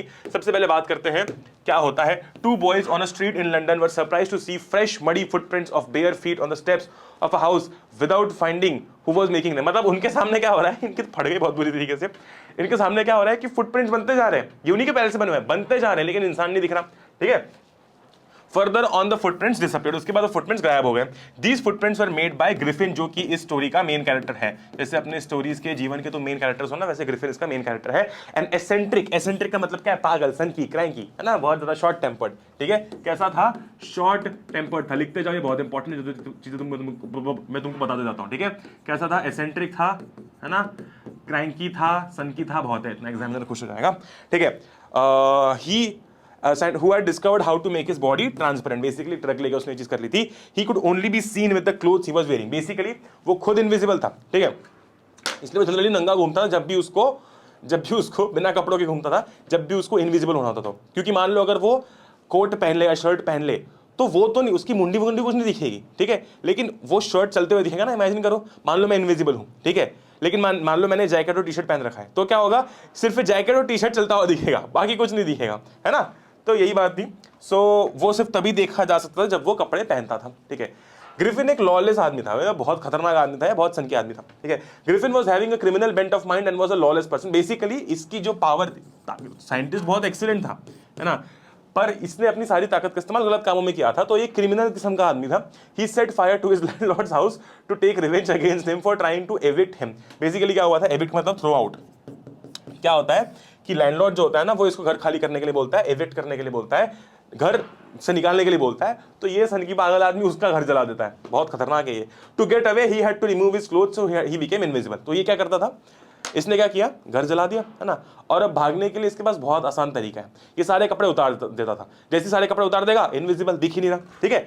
सो he was homeless wonder in London without clothes और मनी ड्यूरिंग विंटर। तो विंटर के टाइम पे इसके पास कपड़े वपड़े ऐसे होते नहीं थे खास, और ये एक होमलेस आदमी था, इसको कोई घर में रखता नहीं था। Griffin managed to escape from two keen boys' observation and entered unseen into a big store to get warm. तो वो क्या करता है कि दो लड़के उसको देखते थे, लेकिन वो निकल जाता है वहां से, ना, ज्यादा लड़के लोड नहीं लेते हैं, थोड़े से पगला जाते हैं वो देख के, पर वो वहां से निकल जाता है और एक स्टोर में जाके घुस जाता है टू गेट वार्म। क्यों वार्म होना था, बिकॉज बहुत ज्यादा ठंड थी बाहर, कोल्ड था, ठीक है। After the store was closed at night, Griffin put on some clothes, consumed meat, है ना, कैसा मीट, कोल्ड मीट, ध्यान रखना, consumed cold meat, है ना, and coffee from the restaurant in the store and went to sleep on a pile of quilts. Basically जैसे store बंद हो जाता है, वो स्टोर के अंदर छुप जाता है, स्टोर बंद होने के बाद में वहां पर मीट खाता है, कॉफी पीता है, ठीक है, और वो एक पाइल ऑफ क्विल्स पे जाके सो जाता है, ठीक है। He overslept and only woke up when the shop had opened and the assistant had arrived. तो वो क्या करता है, उसका ऐसा प्लान होगा कि यार मैं सुबह जल्दी उठ के निकल जाऊंगा, लेकिन ही ओवरस्लेप्ट, ज्यादा देर सो जाता है, और तब तक जो शॉप के असिस्टेंट वगैरह थे वो आ जाते हैं, पहुंच जाते हैं। On being seen and chased by them, he again took off his clothes so that they could not see him. तो उसने क्या किया, वहां के जो स्टोर में कपड़े थे वो पहन लिए सारे, है ना, और वो जाके सो गया वहां पर। अब क्या हुआ, सुबह उन्होंने आके देख लिया, तो जैसे ही उन्होंने आके देख लिया, ये भागने लग गया और सारे कपड़े वापस से उतार दिए, जैसे कपड़े उतार दिए वापस से गायब हो गया, ठीक है। Griffin at a theatrical company, देखो क्या होता है। Then Griffin entered a theatrical company which give items used in place. वो नहीं होता जो थिएटर के कपड़े, जैसे कि आपके भी स्कूल में जब एनुअल फंक्शन होता है तो कपड़े भाड़े से आते हैं, रेंट से आते हैं। कहाँ से आते हैं, ऐसे बहुत सारे शॉप्स बनी होती है, जो पुलिस के कपड़े हो गए, आर्मी के कपड़े हो गए, या मान लो राजा महाराज के कपड़े हो गए, तो ये सारे कपड़े वो रेंट पे देते हैं, ऐसे थिएट्रिकल शॉप थी, ठीक है। There he wore bandages in outline his face, है ना, to outline his face, dark glasses, a false nose and a bushy side whiskers. Basically देखो कुछ इस प्रकार से वो अपने मुंह पे बैंडेजेस लपेट लेता है ताकि उसका मुंह दिख पाए, ठीक है। ब्लैक ग्लासेस लगा लेता है, ठीक है, और बुशी ऐसे विस्कर्स लगा लेता है, ठीक है, ताकि उसका मुंह दिख पाए। उसके बाद he robbed the bandages shopkeeper of his money and escaped to a village away from London to avoid being caught. उसके बाद क्या करता है कि वो एक शॉपकीपर को लूट लेता है ना, लूट मार मचाता है फिर से, और फिर लंदन से भाग जाता है, ठीक है, लंदन से दूर भाग जाता है। अच्छा जी, उसके बाद वो एक जगह, ये बहुत इंपॉर्टेंट है, कहां पहुंचता है, इपिंग विलेज। आईपिंग विलेज, जो तुमको याद रखना हो, जिसको तुमको स्पेलिंग याद रहे, आईपिंग याद रखते हो, आईफोन होता है ना, वैसे आईपिंग, ठीक है। तो वो आईपिंग विलेज पहुंचता है। Griffin book 2 rooms at an inn, है ना, इन मतलब क्या, होटल, बेसिकली काइंड ऑफ एक होटल था। होटल या फिर आप बोल सकते हो होम स्टेज नहीं होते, एक काइंड ऑफ, ये ऐसे बोल सकते हो कि होम स्टे या फिर होटल टाइप था, है ना, to Mrs Hall in the village Iping, Iping, ठीक है। तो इपिंग में ये पहुंचता है और एक इन में, यानी कि एक होटल या एक होम स्टे पे जाके पहुंचता है, जो किसका होता है, जो मिसेस हॉल का होता है। तो मिसेस हॉल एक नई कैरेक्टर है। He explain to her that he had an accident and did not want to be disturb. तो बेसिकली ये बोलता है, इसके मुंह पे पट्टी उट्टी क्यों बांध रखी, तो वो बोलता है कि यार देखो मेरा एक्सीडेंट हुआ है, फालतू मेरे काम में पढ़ना मत, तुमको चुपचाप पैसे दे रहा हूँ, पैसे रखो, मेरे को रूम दे दो, ठीक है। As Mrs Hall tried to be social with him, वो कहता ज्यादा मेरे ना करीब आने की कोशिश मत करो, ठीक है, अपने काम से काम रखो और चुपचाप मेरे को रूम दे दो, रूम मांगने आया हूं, पैसे दे रहा हूं पूरे, चल अब निकल यहां से। Soon his money was finished and so he robbed a clergyman's house by using invisibility. Clergyman मतलब क्या, पुजारी। कौन, पुजारी, ठीक है। ठीक है, तो वो वहां पर रहने लगता है और फिर उसका पैसे खत्म हो जाते हैं। पैसे खत्म होते हैं तो वापस से एक पुजारी के यहाँ पर वो चोरी कर लेता है। ठीक है, अब देखो, Mrs hall enters inside Griffin's room that same day, उसी दिन जिस दिन चोरी हुई थी। When Mrs. Hall found Griffin's room open with his bandages and clothes lying around, she and her husband entered the room. Basically, उसका room खुला हुआ था और उसके कपड़े वपड़े भी पड़े हुए थे, बैंडेजेस भी पड़े हुए थे। तो क्यूरियोसिटी के तौर पे वो अंदर घुसते। कौन? मिसेस हॉल और उसके husband. Suddenly both of them are attacked by the furniture being flung at them. तो तब क्या था बेसिकली, तब पूरे कपड़े उतार के ये बैठा होगा, क्या नाम है इसका, क्योंकि चोरी करके आया था ना, चोरी करके भाग के आया था, तो इसको इनविजिबल ही रहना था। तो ये भाग के आया, रूम में आके बैठ गया, सारे कपड़े उतार के फेंक दिए और अब वो इनविजिबल हो चुका है। ठीक है, तो जैसे ही ये दोनों अंदर एंटर करते हैं, वो कुर्सी और टेबल दे फेंक के मारता है इनमें। ये तो समझ ही नहीं पाते, क्योंकि जहां से कुर्सी ऐसी उठ रही है, फेंकी जा रही है, ये तो कैसे हो रहा है ना, मतलब ऐसे कुर्सी उठ रही है अपने आप और फेंकी जा रही है इनके ऊपर। वो कर कौन रहा है? अपना ग्रिफिन कर रहा है, लेकिन वो दिख नहीं रहा ना, तो ऐसा लग रहा है कि अपने आप कुर्सी और जो टेबल है वो उड़ के आ रहे हैं। ठीक है, but they could not see who was doing this. Mrs Hall felt that furniture was haunted by spirits, मतलब इसमें भूत प्रेत आ चुके हैं, घोस्ट आ चुके हैं। ठीक है, as she could not see Griffin. Griffin becomes invisible and escapes from Iping. अब क्या होता है, यहां से भी वो भाग निकलता है धूम दबा के, क्योंकि क्योंकि क्योंकि क्योंकि क्योंकि है ना, अब यहां पर भी वो कहीं ना कहीं पकड़ा जाता। When the clergyman reported the burglary to police, burglary मतलब क्या, जो चोरी हुई है ना, हमने अभी वहां पर भी देखा था ये किसमें, अपने क्वेश्चन ऑफ ट्रस्ट में। Most people in the village felt that a strange scientist had a hand in it because he paid his due rent, whereas earlier he was not able to do so. Basically क्या होता है, सबको ये लगता है कि ये जो साइंटिस्ट था ना, ये नालायक आदमी है ना, यही हुआ चोरी के पीछे, क्योंकि जैसे ही चोरी होती है उसके बाद उसका जो बचा हुआ रेंट था वो पे कर देता है। उसके पास तो पहले पैसे नहीं थे, लेकिन चोरी के बाद पैसे कैसे आ गए, तो इसका मतलब ये था कि सबका शक उस पर जाता है। So Mr Jaffers the village police constable, ये एक नया इंपॉर्टेंट कैरेक्टर है। कौन कौन? Mr Jaffers. ठीक है, was called to arrest Griffin on suspicion. ठीक है, meanwhile Mrs. Hall asked Griffin to explain all the unusual happenings. Griffin lost his temper and decided to tell everything, है ना। Meanwhile, Mrs. Hall asked Griffin to explain all the happening, है ना, सब वो explain करता है कि भाई क्या हुआ क्या नहीं हुआ। Griffin lost his temper, Griffin जो है वो पूरा अपना गुस्सा खो बैठता है और वो सब बता देता है कि देखो ज़्यादा तेज मत चलो, ये मैंने ही किया है। ठीक है, he started removing his clothes and even Jeffers could not catch someone whom he could not see. He was knocked unconscious by the invisible man who escaped. तो बेसिकली ये उसको ग्रिफिन को धर लेते हैं कि साले तूने ही किया ना, ये सब तूने ही किया ना। ठीक है, लेकिन ग्रिफिन के पास में तो तकिया कलाम है क्या ग्रिफिन वापस से कपड़े उतार देता है, गायब, और टपली मार के निकल जाता है। किसको? पुलिसमैन को। किसको? मिस्टर जेफर्स को। ठीक है, कंक्लूजन क्या है? देखो कंक्लूजन ये है कि भाई जब इंसान के पास, देखो भगवान बहुत सोच समझ के पावर देता है ना, किसी भी व्यक्ति के पास में अगर किसी ऐसे व्यक्ति के पास पावर आ जाए जो कि उसका मिसयूज कर रहा है, तो ये बहुत बड़ा नुकसान हो सकता है। ठीक है, जैसे कि मान लो लेट्स से कि टाइम ट्रैवल करने का जो स्कोप है, मान लो वो किसी ऐसे इंसान को मिल जाए जो गलत काम करता है। ठीक है, तो वो टाइम ट्रैवल करके बहुत सारी चीजें बदल सकता है दुनिया में, है ना। तो यहाँ पर अपना ये चैप्टर खत्म होता है। इसमें ग्रिफिन हमारा मेन कैरेक्टर है, मिसेस हॉल जो उसको आइपिंग में घर देती है, और मिस्टर जेफर को वो आखिरी में टपली मार के निकल जाता है। ठीक है, यहाँ पर चैप्टर होता है समाप्त। बढ़ते हैं अगले चैप्टर पे। अगले चैप्टर को स्टार्ट करते हैं जो कि है द मेकिंग ऑफ साइंटिस्ट। बहुत ही बढ़िया मजेदार चैप्टर है ये, ओवर अचीवर बच्चे के बारे में। इसका नाम है रिचर्ड। रिचर्ड एक बहुत ही शानदार, बचपन से ही बहुत ही ब्राइट स्टूडेंट था। तो ठीक है, तो ज्यादा हम इससे रिलेट कर नहीं पाएंगे बिकॉज ये क्या है, बचपन से ही बहुत ज्यादा होशियार था। ठीक है, बात करते हैं है ना क्या क्या कैरेक्टर्स इसके अंदर, है ना। चलो जी स्टार्ट करेंगे। The article of Richard and his friend was published in the scientific journal proceedings of the national academy of science. He was only 22 years old at that time. It was the first time that the research work of college students were published. It was a rare honor for Richard. देखो भाई, ये थोड़ी सी आगे की कहानी, अभी कहानी शुरू होगी। ठीक है, तो बात ये है कि रिचर्ड एवराइट एक बहुत ही ज्यादा ब्राइट स्टूडेंट था। ठीक है, और इसने और इसके दोस्त ने मिलके जो एक आर्टिकल लिखा था, वो कहां पर पब्लिश हुआ था? Proceedings of the national academy of science. ठीक है, ये तब सिर्फ 22 साल के थे। बहुत ही होशियार आदमी था, बहुत ही खतरनाक आदमी था। सिर्फ 22 साल के थे जब इनका ये आर्टिकल यहाँ पर छपा था। अब आगे की पूरी हम स्टोरी समझेंगे, मतलब पहले की क्या हुआ था, ये इतने होशियार क्यों थे। ठीक है, और ऐसा पहली बार हो रहा था कि किसी कॉलेज स्टूडेंट का आर्टिकल जो है वो क्या किया गया है, वो पब्लिश किया गया है। सो थोड़ी सी बैक, इसकी थोड़ा फ्लैशबैक समझते हैं क्या होता है। Richard was the only child of his parents. He grew up at reading in Pennsylvania, एक जगह है ना, पेंसिल्वेनिया यूएसए। ठीक है, वहां पर ये बड़े हुए थे। He had no one to play with, so he अरे यार हर जगह बस, हर जगह तन्हाई है। इसके साथ भी खेलने के लिए कोई नहीं था। He had no one to play with, so he started collecting things like rocks, fossils and coins. Gazing at stars and collecting butterflies were his hobbies. ये बहुत इंपॉर्टेंट है, ध्यान रखना कि बचपन से ही रिचर्ड साहब को साइंटिफिक चीज़ों में बहुत इंटरेस्ट था। इनका वो फालतू का वो नहीं था, आईफोन चाहिए, ये चाहिए, वो चाहिए, गाड़ी घोड़े चाहिए, है ना, लड़कियों से बात करना, ये सब नहीं था इनका। ये बचपन से ही बहुत ही साइंटिफिक थे, ठीक है।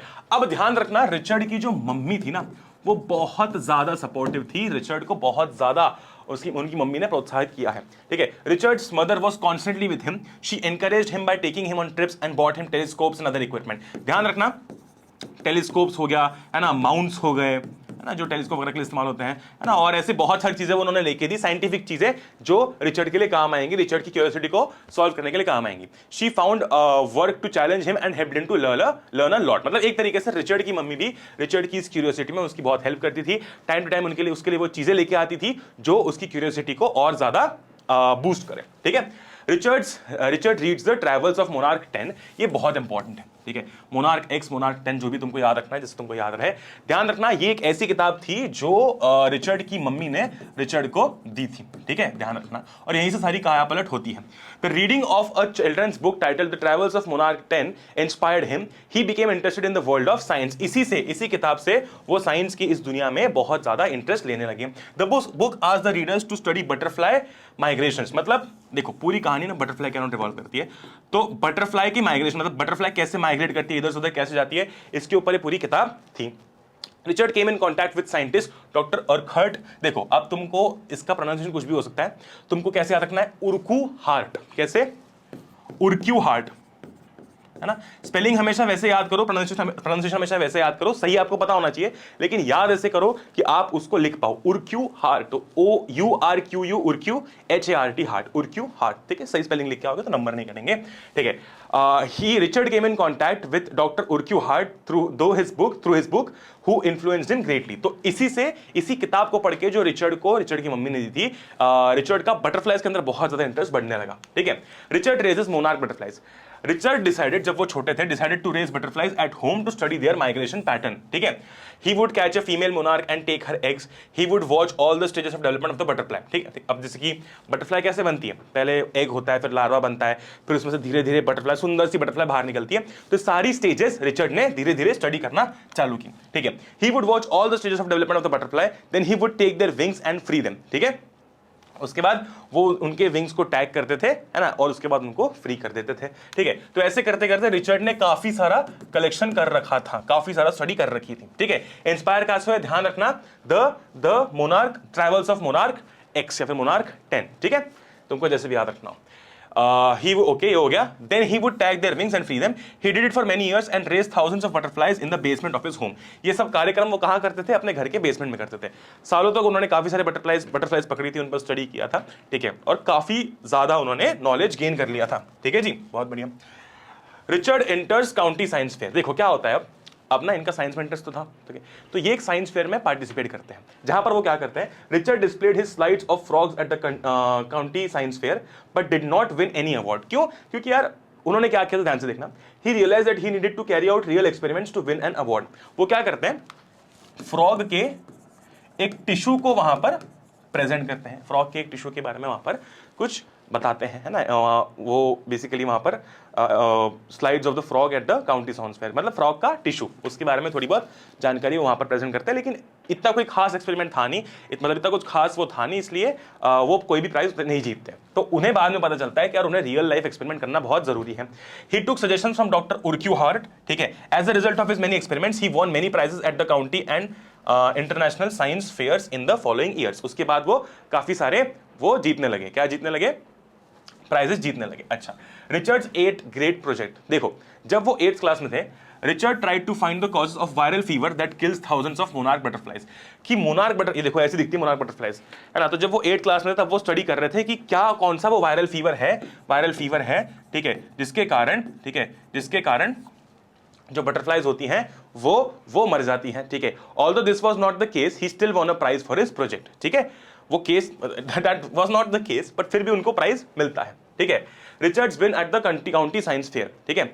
रिचर्ड एक्सपेरिमेंटेड ऑन वायसरॉय ये बहुत इंपॉर्टेंट है। देखो पहली बात तो रिचर्ड जो है वो छोटे थे, उनको monarch of travel of monarch x के बारे में किताब मिली अपनी मम्मी की तरफ से, उन्होंने स्टडी की, फिर वो बटरफ्लाइज के ऊपर काफी सारा एक्सपेरिमेंट वगैरह करते थे। ठीक है, बात करते हैं उनके काउंटी फेयर में जहां पर उन्होंने एंट्री की थी, है ना। क्या प्रेजेंट किया था? फ्रॉग्स के टिश्यूज को प्रेजेंट किया था, लेकिन वहां पर वो जीत नहीं पाए। उसके बाद में उन्होंने 8th ग्रेड में प्रोजेक्ट बनाया था किसके ऊपर? बटरफ्लाइज के ऊपर, कि ऐसा कौन सा वायरल फीवर जिसके कारण वो बटरफ्लाइज जो है वो मर जाती है, कौन सी? Monarch butterflies. He thought that a beetle may carry the virus that causes viral fever. इन्होंने ऐसा बोला कि शायद एक बीटल वो फीवर कैरी करता हो जिसके कारण ये बटरफ्लाइज मर जाती है। Although that was not the case, ये कारण नहीं था, फिर भी वो जीतते हैं बिकॉज ऑफ कोर्स इन्होंने इतना अच्छा एक्सपेरिमेंट किया, मतलब रिसर्च किया था। ठीक है, रिचर्ड, अब बात करते हैं कैसे जीते थे वो, ये उनका 8th ग्रेड प्रोजेक्ट था। उसके बाद में ये बहुत इंपॉर्टेंट है, क्या? यहां पर ना वायसरॉय बटरफ्लाइज, दो टाइप की बटरफ्लाइज होती है, वायसरॉय और मोनार्क, है ना। तो मोनार्क और वायसरॉय बटरफ्लाइज के ऊपर उन्होंने कुछ चीजें लिखी थी, बताई थी। क्या? देखना, ध्यान से समझना। वायसरॉय बटरफ्लाइज जो होती है ना, they try to copy monarch. क्यों ऐसा? देखो क्या होता है कि बटरफ्लाइज क्या है, कीड़ा है, तो इनको खा जाते हैं, अपने बर्ड्स खा जाते हैं, बाकी के एनिमल्स खा जाते हैं। ठीक है, तो वायसरॉय क्या करती है, वो मोनार्क की तरह एक्टिंग करती है, मोनार्क की तरह अपना शेप वेप बना लेती है, ताकि वो ज्यादा नोटिस में ना आए, वो आइडेंटिफाई ना हो पाए और वो शिकार होने से बच जाए। ऐसा नहीं कि मोनार्क को कोई नहीं खा रहा, मोनार्क को भी खाती है, मैना खाती है ना, मोनार्क को भी मैना खाती है। ठीक है, मैना का इंग्लिश टर्म क्या है, एक बार सर्च करना गूगल पे। ठीक है, मैना खाती है, बट फिर भी वायसरॉय क्या करते हैं, वो मोनार्क को कॉपी करते हैं ताकि वो किसी का प्रे ना बने, है ना, ताकि वो किसी का शिकार ना बने। ओके जी, बहुत बढ़िया। Viceroys do it to protect themselves from birds as birds don't eat monarchs. खाती हैं बर्ड्स, है ना, खाती है ना, पर मतलब जितनी रिस्क इसको होती है मोनार्क को थोड़ी कम होती है ना। The project won the first prize in the zoology division and overall 3rd prize in the county science fair. है कि नहीं बढ़िया चीज? तो ये पता करा अपने रिची ने, है ना, रिची नाम था इसका, निक नेम था। तो रिची भाई साहब ने ये पता करा कि जो वायसरॉय बटरफ्लाइज होती है वो मोनार्क को कॉपी करती है। क्यों कॉपी करती है? क्योंकि बर्ड्स मोनार्क को नहीं खाती, है ना, ऐसा वायसरॉय को लगता है, इसलिए वायसरॉय मोनार्क की तरह एक्टिंग करती है, उनको कॉपी करती है। ठीक है, अब जो मोनार्क बटरफ्लाइज होती है ना, उनके पीछे देखो ये ऐसे गोल्डन ऐसे धब्बे बने होते हैं, वो क्या है समझते हैं, आ जाओ। अच्छा, तो ये जब उन्होंने बताया, पहली बात तो वो फ्रॉग का टिश्यू लेके गए, उसमें कुछ उनको मिला नहीं। उसके बाद उन्होंने 8th ग्रेड प्रोजेक्ट में बताया कि कैसे वायरल फीवर के कारण जो बटरफ्लाइज होती हैं वो मर जाती है, और कारण क्या दिया? बीटल शायद वो फीवर कैरी करते हैं, although that was not the case, still उनको प्राइज मिला। उसके बाद ये आता है द फाइनल बॉस, है ना, क्या? काउंटी साइंस फेयर में वो बताते हैं कि वायसरॉय जो होती है वो मोनार्क को कॉपी करती है। ठीक है, और इसमें जूलॉजी डिवीजन में उनको 1st प्राइज मिला और काउंटी फेयर में उनको 3rd प्राइज मिला ओवरऑल। ठीक है, ओके, अब देखो ये बहुत इंपॉर्टेंट है, Richard's discovery of a hormone, है ना। Richard was curious to know the reason behind the 12 gold spots on a monarch pupa. देखो ये जो मोनार्क बटरफ्लाई होती है ना, इसके पीछे 12 गोल्डन स्पॉट्स होते हैं। अब ऐसे आपने वॉलपेपर के अंदर भी देखी होगी ऐसी बटरफ्लाई, लेकिन इसका कारण क्या है? 12 स्पॉट्स क्यों होते हैं? क्या ये सिर्फ ब्यूटी एनहांस करने के लिए होता है? ऐसा कारण नहीं है, उसका कारण ये नहीं है ना, ध्यान से पढ़ो। He and his friends built a device to prove that the spots were producing a hormone necessary for its full development। ठीक है, तो ये जो 12 स्पॉट्स थे, ये 12 स्पॉट्स सिर्फ और सिर्फ, ठीक है, ये 12 स्पॉट्स सिर्फ और सिर्फ ब्यूटी एनहांस नहीं करते थे। अरे ये क्या बोलूं मैं, ये 12 स्पॉट्स जो ये सिर्फ ब्यूटी एनहांस नहीं करते थे, ये एक हार्मोन रिलीज करते थे जो कि उस मोनार्क की फुल डेवलपमेंट में हेल्प करते थे। ठीक है, तो ये उनका फाइनल एक्सपेरिमेंट है ना, जिस पर हम बात करते हैं। The project got him 1st prize in the county fair. He also entered the international science and engineering fair. He got 3rd prize for zoology in this fair.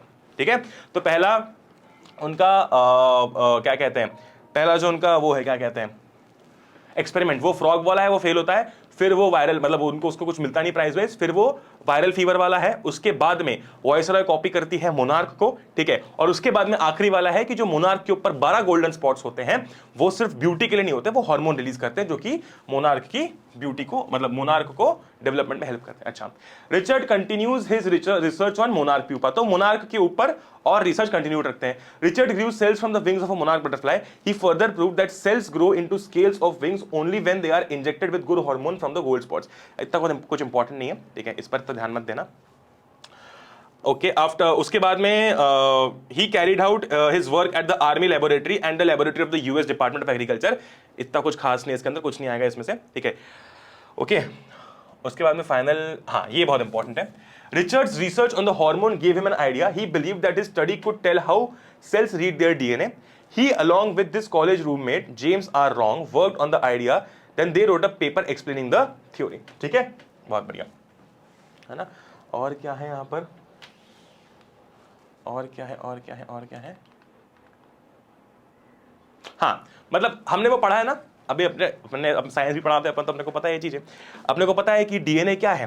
DNA basic एक तरीके से आप समझो कि डीएनए कॉपिंग जब होती है, DNA कॉपिंग जब होती है तब नई जनरेशन बनती है, नई जनरेशन बनती है कि नहीं। तो वो डीएनए कॉपिंग के बारे में भी इन्होंने रिसर्च की, स्टडी की। ठीक है, so Richard's research on the hormone gave him an idea. He believe that study could tell how cells read their DNA, किस तरीके से सेल्स डीएनए, ये इतना इंपॉर्टेंट नहीं है, कुछ साइंटिफिक पूछते नहीं इस चैप्टर में से। ठीक है, उसके बाद में उसके उनके दोस्त जो कि थे जेम्स आर वोंग, रॉन्ग नहीं वोंग, ठीक है, वो दोनों ने मिलकर इस पर काम किया। Richard's glory at Harvard. Richard graduated with second position in a class of 1510 students. He became a graduate student researcher. He started experimenting to prove his new theory. His theory may create new ways to prevent some types of cancer and other diseases. फिर वो एक ऐसी theory पे काम करने लग गए जो कि कुछ टाइप के कैंसर को और डिजीजेस को क्योर कर सकती है। ठीक है, रिचर्ड एक ऑलराउंडर थे। Richard was not just a scientist, he was an allrounder, he was a good debater. ये बहुत इंपॉर्टेंट है, वो एक अच्छे डिबेटर भी थे, वो पब्लिक स्पीकर थे। ठीक है, he was also a photographer and an outdoors person. ठीक है, मतलब ऑलराउंडर था, बिल्कुल जैसे लड़कियों को लड़के चाहिए वैसा था ये। ठीक है, बिल्कुल ऑलराउंडर किस्म का आदमी था।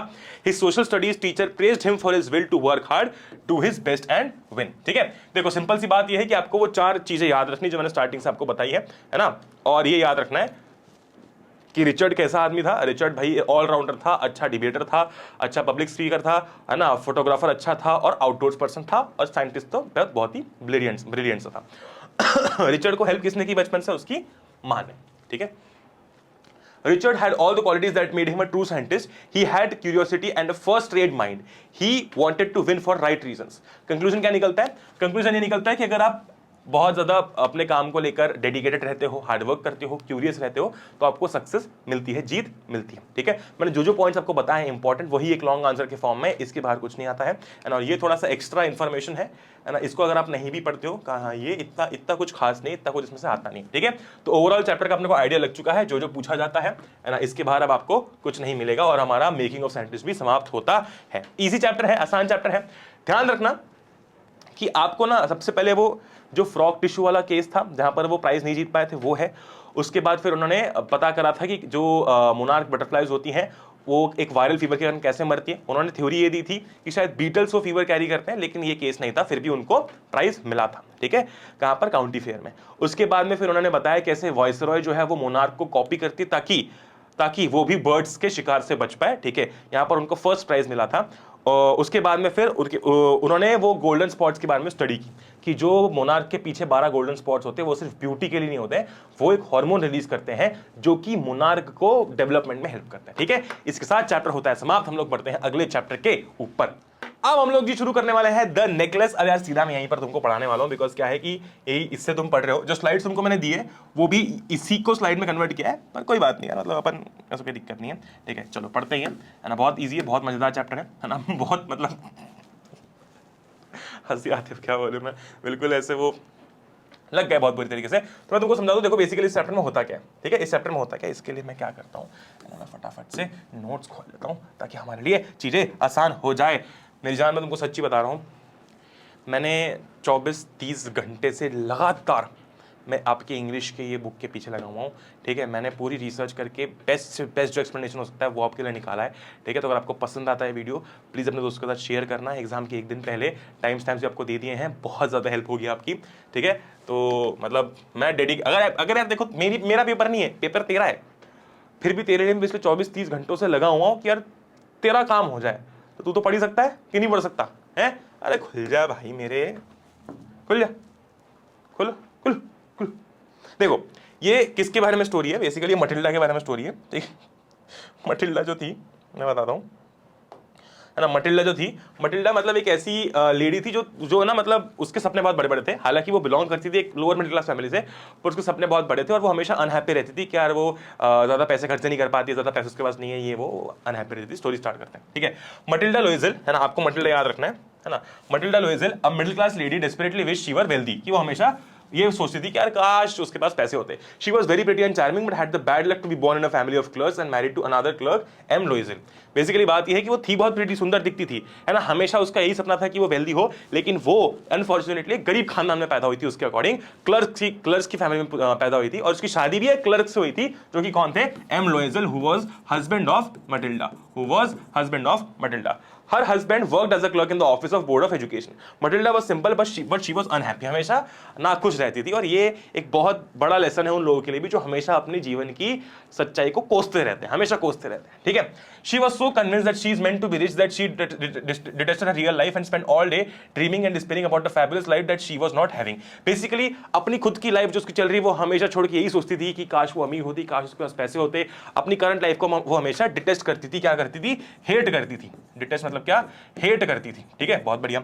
M Loisel brings an invitation. अब एक दिन क्या होता है कि लोइजल साहब जो है, जो मटिल्डा के हस्बैंड है, वो खुशी से लेके आते हैं, अरे सुनो मटिल्डा, सुनो एक बहुत बढ़िया खबर लाया हूं कि हमें मिनिस्टर की शादी में बुलाया गया है। मिनिस्टर के यहाँ पर एक शादी, वहां पर हमको बुलाया गया है, ठीक है। यहाँ पर ये चीज लिखी हुई है, one day M Loisel bought an invitation to a fancy ball party organised by his boss the minister of education.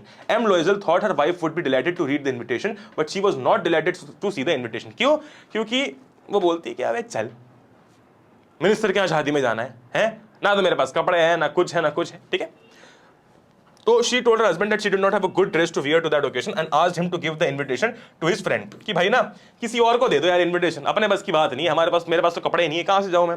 Her husband M. Loisel told her that she could buy a new dress। तो उसने क्या करा,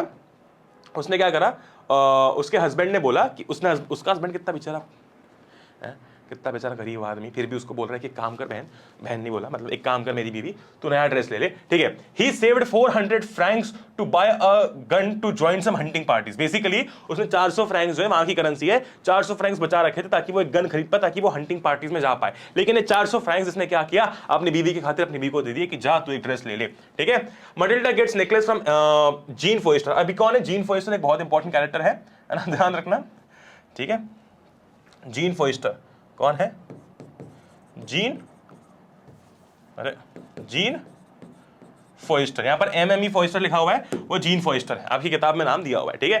तो gene Forestier जो थी, Matilda bought a new dress but she was not happy.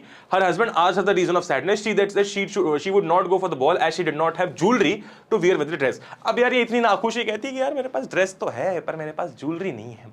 इसके पति ने एक तो 400 फ्रैंक उसको दिए कि तू खरीद के ले आ, और बोल रही कि अभी मैं खुश नहीं हूं कि मेरे पास ज्वेलरी नहीं है, ठीक है। तो इसका पति बोलता है काम कर, तू जीन फोइस्टर दोस्त है तेरी, उससे मांग के ले आ। अब ध्यान रखना, जीन फोइस्टर अमीर थी, रिच थी, है ना, और मटिल्डा उसकी दोस्त थी। हालांकि जीन फोइस्टर रिच थी लेकिन मटिल्डा हमेशा उससे जलती थी, है ना, और she was always jealous, she was always, है ना, हमेशा उसको हेट करती थी कि यार कितनी अमीर है, मैं कितनी गरीब, ठीक है। He replied that she should wear some natural flowers but she was not convinced. वो कहता है कि काम करो, ये भी बढ़िया आदमी, वो कहता है कि फूल लगा लो यार, है फूल लगा के चल लो। वो कहती है पागल है क्या, कुछ भी बोल रहा है, ठीक है। Then he advise her to borrow it from her friend Jeanne Forestier. Next day she went to her friend's house and borrowed a necklace for the ball. तो उसने क्या किया, एक ब्लैक सेटिन का बढ़िया सा नेकलेस था, ब्लैक सेटिन लिख देता हूं मैं, ठीक है, लिख लो तुम लोग, ठीक है। एक बढ़िया सा ब्लैक सेटिन नेकलेस था, ठीक है, जो कि मटिल्डा ने बोरो किया था, किससे? जीन फोइस्टर से। The night of the ball arrived and Matilda was happy at the occasion. She looked very beautiful in the dress. Everyone liked her and she was absolutely thrilled. She and her husband did not leave until 4 AM. सब बढ़िया, वो बढ़िया लग रही थी, उसके दोस्तों ने प्रेज किया, भाभी जी बढ़िया लग रही है, मस्त लग रही है, सुंदर लग रही है, ठीक है। वो भी बहुत खुश थी कि चलो उसकी तारीफ हो रही है, कभी तो उसको अमीर फील होने का मौका मिला, ठीक है, और बहुत एंजॉय कर रहे थे। 4 बजे तक वो निकले नहीं वहां से। Then they caught a cab and returned home. When she returned home and was changing her dress, Matilda wanted to see her beauty in final view before the mirror. Suddenly, she noticed that the necklace was not around her neck. है ना, तो आने के बाद वो होता नहीं, आने के बाद जब हमारी बहुत तारीफ करते हैं लोग, तो आने के बाद वो देखते हैं इतना अच्छा लग रहा था, इतना चमक रहा था आज, ठीक है। तो जब वो ये देख रही होती है तब उसे पता चलता है कि अरे गले में तो नेकलेस ही नहीं है, ठीक है। She cried out and informed her husband that she had lost the necklace. Her husband searched for the necklace on every place where they went last night. ठीक है, वो पुलिस के पास गए, कैब ऑफिस में गए, रेलवे ट्रैक्स पर गए, कहीं कुछ नहीं मिला, ठीक है। Okay. He also put an advertisement in the newspaper, but the necklace was not found. So he advised her wife to write a letter to her friend, telling her that she needed some time to get the necklace repaired. इसके पति ने बोला, लोइजल साहब ने बोला कि सुनो यार, एक काम करो, अपने दोस्त को जीन फोइस्टर को ये बता दो कि तुम्हारा नेकलेस गुम हो गया है, सॉरी खराब हो गया है, थोड़ा सा तो टूट गया हल्का सा, तो वो रिपेयर करने में मुझे थोड़ा टाइम लगेगा, ठीक है। ऐसा करके वो बता देती है। अब देखो क्या होता है, at last Matilda decided to replace the necklace that looks similar to it. Her husband gave her 18,000 francs which his father had left for him. He took a loan of the remaining amount and purchased a diamond necklace for 36,000 francs. ठीक है, he returned the necklace to her friend. है ना, basically क्या किया, 18,000 पैसे कहां से है, बहुत इंपॉर्टेंट है. 18,000 फ्रैंक्स उसके पापा ने छोड़े थे, किसके, है ना, हर husband gave her 18,000 francs which his father had left for him. ये बहुत इंपॉर्टेंट है, his father मतलब किसके पापा, लोइजल साहब के पापा, पति के पापा, है ना. और उसके बाद में बच्चे में अमाउंट के लिए उन्होंने और 18,000 फ्रैंक का लोन लिया और ऐसा करके 36,000 फ्रैंक्स जोड़े और एक नया डायमंड का नेकलेस लेके वापस जीन को वापस कर दिया. ठीक है, ठीक है जी, बहुत सही. She return the necklace to her friend, buying the necklace bought the Loisel in poverty. मतलब सोचो वो नेकलेस खरीदने के बाद ये सड़क पर आ गए, गरीब हो गए. अब इतना महंगा नेकलेस इनके पास पैसे तो थे नहीं, तो 18,000 उधारी से लिए, मतलब 18,000 फ्रैंक्स उधार लिए. 18,000 फ्रैंक्स जो इसके पापा की जमा पूंजी थी लोइजल साहब के, वो मिला के एक नेकलेस लिया और इसको वापस कर दिया. ठीक है, अब ये तो सड़क पे आ गए, है ना. सोचो अगर बोल देती, कभी जाके बोल देती, वो झुकना नहीं चाहती थी, है ना, ये लेडी पुष्पा थी, ये झुकना नहीं चाहती थी कि मैं झुकूंगी नहीं, मैं जाके माफी नहीं मांगूंगी. तो जैसे तैसे करके इन्होंने पैसे जोड़े और वापस कर दिए. ठीक है, अच्छा, दे लॉस्ट देयर हाउस, उन्होंने अपना घर, उनका घर चले गया, उनकी मेड चली गई, कंफर्टेबल लाइफस्टाइल जो थी, है ना, ठीक ठाक कंफर्टेबल लाइफस्टाइल जो थी वो भी अब चली गई. पहले तो ये गुणगान गाती रहती थी, रोती रहती थी कि अरे मेरे पास ये नहीं वो नहीं है. अब जो था वो भी चले गया. ठीक है, मेड घर सब चले गया. And Matilda also lost her good looking face, क्योंकि ऑफकोर्स गरीबी आ गई थी, है ना, काम बहुत ज्यादा बढ़ गया था, तो कहीं ना कहीं इंसान के चेहरे की चमक चली जाती है. ठीक है, after 10 years all the debts were finally paid, सब कुछ अब पे हो चुका था. One day Matilda was walking in the Champs Elysees and saw Jeanne Forestier, है ना, एक जगह पर वो चल रही थी, चैम्स एलिसीज. ठीक है, वहां पर चैम्स एलिसीज, वहां पर वो चल रही थी और जीन फोइस्टर को वो देखती है. She was looking charming and beautiful as she had looked 10 years before. जैसे वो पहले दिखती थी जीन फोइस्टर, वैसी वो आज दिख रही है, 10 साल बाद मिले हैं. ठीक है, now all the debts were paid off. Matilda finally decided to tell the story to Jean Foycer about her necklace. At this, Jean Foycer informed her that it was a fake necklace and the cost of it was only 500 francs. कटेगा ना बहुत बुरा. देखो जिंदगी में अपने हालातों को बार बार कोसना, ये करना वो करना कितना महंगा पड़ेगा. बाद में पता चला कि अबे वो तो नकली नेकलेस था, इट वॉज अ नकली नेकलेस. ठीक है, 500 फ्रैंक्स थी उसकी बस प्राइस. और ये दोनों ने मिलके 18,000 फ्रैंक्स जो बेचारे पापा जी ने जमा पूंजी जमा की थी, है ना, जो इसको छोड़ के गए थे इसकी बीवी के चक्कर में, वो निकल गए. 18,000 फ्रैंक्स और लोन लिया. ठीक है, और मिला के 36,000 फ्रैंक्स का एक डायमंड लेके आए, डायमंड नेकलेस लेके आए और वो जीन फोइस्टर को दिया. ठीक है, गरीबी में रहे 10 साल तक, फाइनली सारा लोन रीपे किया और बाद में पता चला कि ना नेकलेस तो नकली था, 500 फ्रैंक्स का था. ठीक है, तो बहुत बुरे लग गए मटिल्डा जी के. ओके, ये चैप्टर यहाँ पर समाप्त होता है. इससे क्या सीख मिलती है, ज्यादा लालच करना, वो लालच की बात नहीं, यहाँ पर बात यह है कि अपनी इकोनॉमिक कंडीशन को बार बार कोस्ट. देखो ये कहीं नहीं बोला गया कि अपनी इकोनॉमिक कंडीशन सुधारो मत, लेकिन ये हर जगह बोला गया है कि अभी जो आपकी कंडीशन है उसको कोसो मत, जो है उसमें खुश रहो और चीजें आप इंप्रूव करो ना, आप अपनी फाइनेंशियल स्टेटस को इंप्रूव करो, सब कुछ करो, लेकिन प्रेजेंट को कोसो मत, बार बार कोसते मत रहो. कोसते रहोगे तो एक दिन ऐसा हो जाएगा. ठीक है, इसी के साथ चैप्टर होता है समाप्त. नीचे कंक्लूजन भी लिखा हुआ है, in this chapter the necklace focuses that one should be content and satisfied with their belongings and not crave for expensive item that are not within their economic capabilities. ये सबसे बड़ा तमाचा है उन लोगों पे जो आईफोन ईएमआई पे लेते हैं, स्पेशली कौन सा, वो 2 कैमरे वाला. ठीक है, वो तो मेरे को जमता ही नहीं है. वो 2 कैमरे वाले जो आईफोन है जो लोग ईएमआई पे लेते हैं, है ना, शो ऑफ करने के लिए, अपनी इकोनॉमिकल कंडीशन ना होते हुए भी, है ना, 70-80 हज़ार के फोन लेते हैं, तो ये नहीं करना चाहिए. ठीक है जी, दैट बीइंग सेड ये चैप्टर होता है समाप्त. मटिल्डा की जो दुखद कहानी है वो होती है समाप्त. बढ़ते हैं अगले चैप्टर के ऊपर. शुरू करते हैं हमारे अगले चैप्टर को, जो कि है भोली. भोली बेसिकली नाम उसका भोली नहीं होता, उसका नाम सुलेखा होता है. सुलेखा नाम की एक लड़की होती है जो बचपन में एक एक्सीडेंट के कारण उसका जो दिमाग है वो थोड़ा सा स्लो हो जाता है. ठीक है, वो स्टैमर करती है, बोलते समय हकलाती है. शी वॉज अगली, नॉट वेरी गुड लुकिंग, है ना, और चिकन पॉक्स के कारण उसके बॉडी पर जो पॉक्स के मार्क्स होते हैं वो सारे के सारे रहते हैं. तो ओवरऑल उसको मतलब ऐसा डम कहा जाता था. ठीक है, उसका वो थोड़ी सी मतलब मेंटली इतनी स्ट्रांग नहीं थी, है ना, मेंटली वो मतलब ऐसा बोलना अच्छा नहीं लगता, पर मेंटली इतनी स्ट्रांग नहीं थी, है ना, थोड़ी सी डम थी, है ना, उसको चीज़ें स्लो समझ में आती थी. और आपने मूवीज के अंदर भी ऐसे कैरेक्टर्स देखे होंगे, है ना, और दिखने में अगली थी, ऐसा लोगों का कहना था. And she had chicken pox के मार्क्स. ठीक है, तो स्टार्ट करते चैप्टर को. बहुत बढ़िया चैप्टर है, बहुत मोटिवेशनल चैप्टर है. Holi was one of the 7 children of Ramlal. अब बेसिकली रामलाल कौन है? ठीक है, रामलाल कौन है? रामलाल जो है भैया जी, है ना, रामलाल जो है वो है पिताजी किसके? सुलेखा के, यानी कि अपने भोली के. ठीक है, 7 बच्चे थे, 7. ठीक है, 7 बच्चे थे ना, ठीक है। And he was a well to do man, अच्छा बड़ा आदमी था क्योंकि नंबरदार था विलेज में, अच्छी जमीन वमीन इसकी अच्छी थी, ठीक है। There was no lack of comforts in his home but Bholi was still neglected. Basically Bholi ना, अब देखो भोली वो 7 बच्चे थे, है ना। अगर किसी के घर में भोली इकलौती बच्ची होती है ना, तो भोली का शायद बहुत ज़्यादा ध्यान दिया जाता, लेकिन 7 बच्चे थे, है ना। भाई बहन मुझे बताना नीचे कमेंट करके कितने भाई थे कितने बहन थे, अगर तुमने पढ़ा है तो, ठीक है। तो यार अब ऐसे में भोली अगर ऐसी है, थोड़ी सी अगली है ना, मेंटली थोड़ी सी सही नहीं है वो, है ना, और सब उसका मजाक उड़ाते, तो उस बच्चे को निग्लेक्ट किया जाता है, मतलब, है ना। तो यही चीज बेचारी भोली के साथ हो रही थी, ठीक है। She fell off her cot when she was just 10 months old. वो गिर गई थी, उस एक्सीडेंट के कारण उसका ब्रेन सफर किया, and she was slow in learning things. वो स्लो थी चीजों को समझने में, मतलब सब उसको डम बुलाते थे, है ना। सो एवरीवन कॉल्ड हर भोली। भोली सी थी, मतलब जो भोला नहीं होता, एक भोला आदमी, भोला व्यक्ति हम बोलते हैं, वैसी वो भोली थी, ठीक है। An attack of smallpox at the age of 2 years left her pock mark on her entire body. Smallpox का एक जो उसको स्मॉल पॉक्स जब हुआ था तो उसकी बॉडी पर वो सारे जो पॉक्स के निशान थे, पॉक के निशान थे, वो सारे के सारे क्या हुए, पॉक मार्क्ड, इसलिए बोला जा रहा है पॉक मार्क्ड, ठीक है, POCK, pock marked her entire body, ठीक है। She learn to speak when she was 5 but she stammered, everyone made fun of her. Basically वो हकलाती भी थी, है ना, वो दिखने में थोड़ी सी अगली भी थी, है ना, उसको सब डम बुलाते थे। She was a laughing stock for others. और जब वो बच्ची छोटी थी, बच्ची थी, जब 10 महीने की थी, तब उसका एक एक्सीडेंट हो गया था जिसके कारण उसका ब्रेन डैमेज हो गया था, ठीक है, और उसके कारण वो स्लो हो गई थी, और 2 साल की एज में उसे स्मॉल पॉक्स हो गया था। अच्छा, अब होता यह है Once the Tehsildar came to inaugurate a new primary school in the village, he asked Ramlal to send his daughters to school. है ना, तहसीलदार को अब ये मना तो कर नहीं सकता रामलाल, लेकिन दिक्कत ये थी उसमें, पर सोचो कितना बड़ा ये है कि अगर बेटियां पढ़ लिख जाएंगी, है ना, तो कोई शादी नहीं करेगा उनसे, है ना।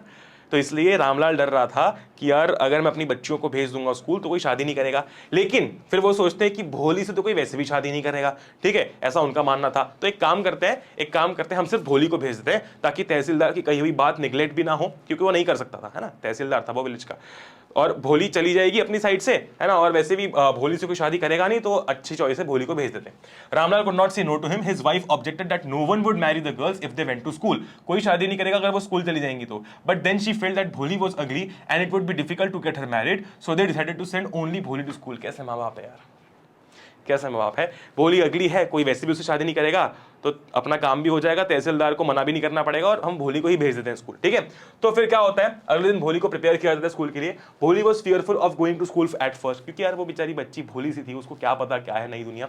Then she was given new and clean clothes to wear, उसको अच्छे नए कपड़े दिए गए। She was given a bath and her hair was oiled, ठीक है, बाल उसके बढ़िया उसको तैयार करके भेजा गया school.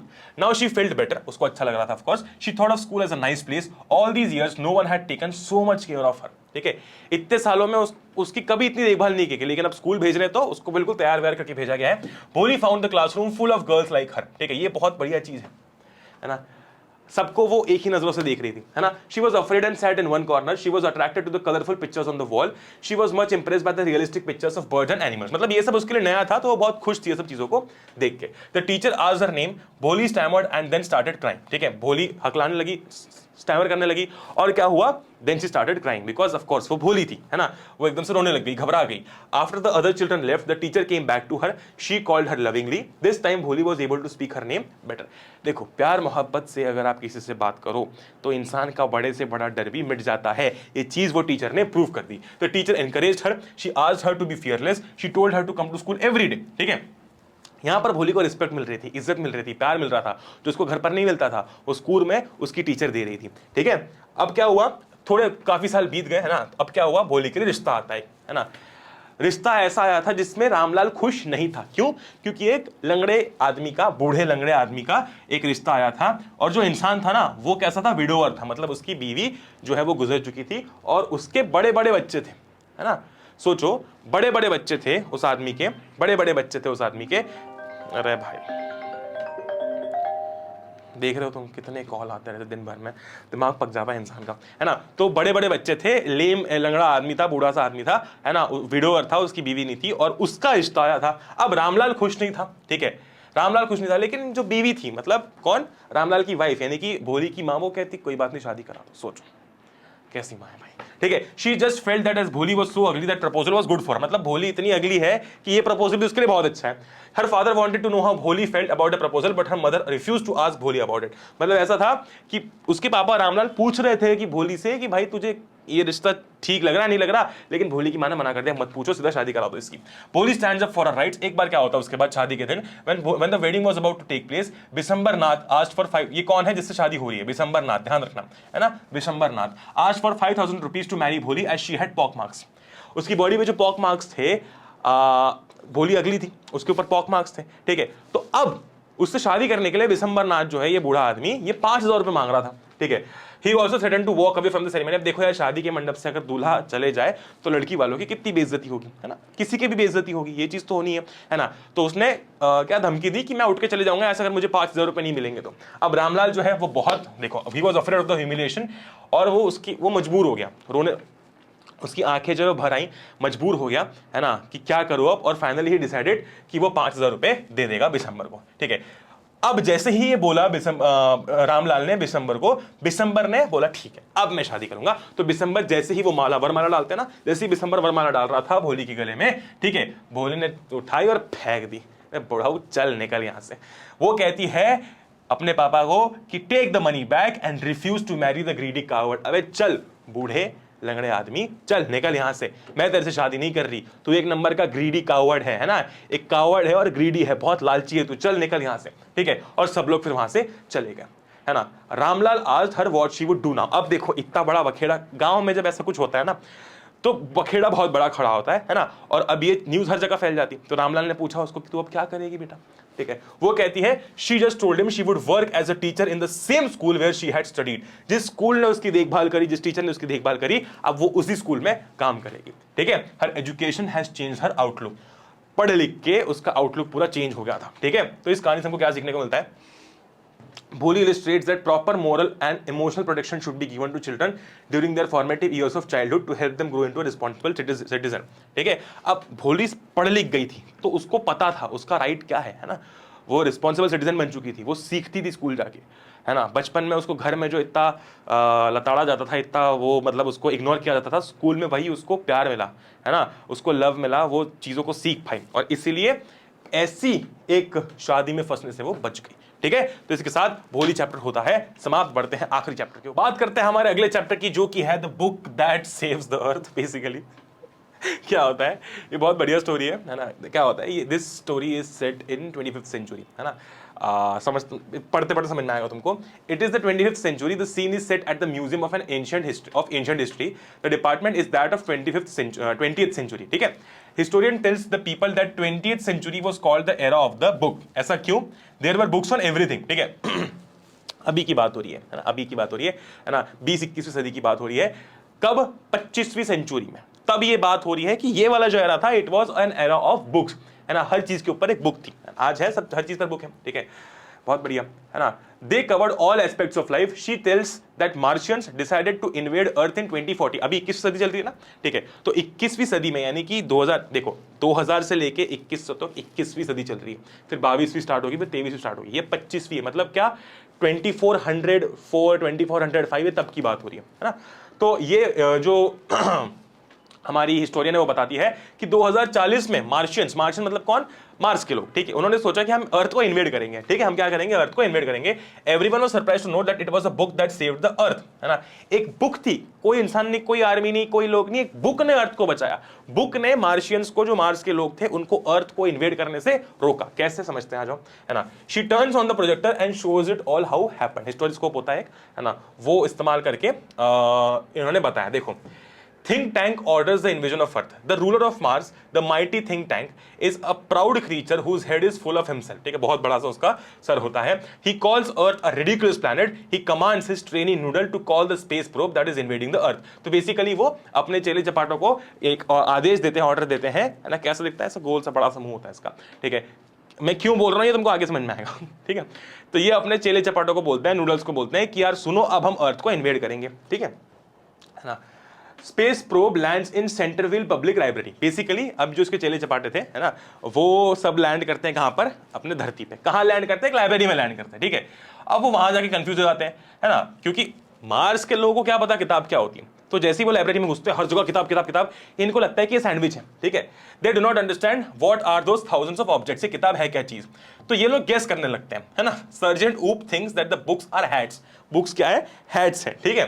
But Think Tank calls them sandwiches and orders the crew to eat them. तो ये थिंक टैंक सब चेले चपाटों के साथ पहुंच जाते हैं धरती पे और जाकर लैंड का करते हैं लाइब्रेरी के अंदर।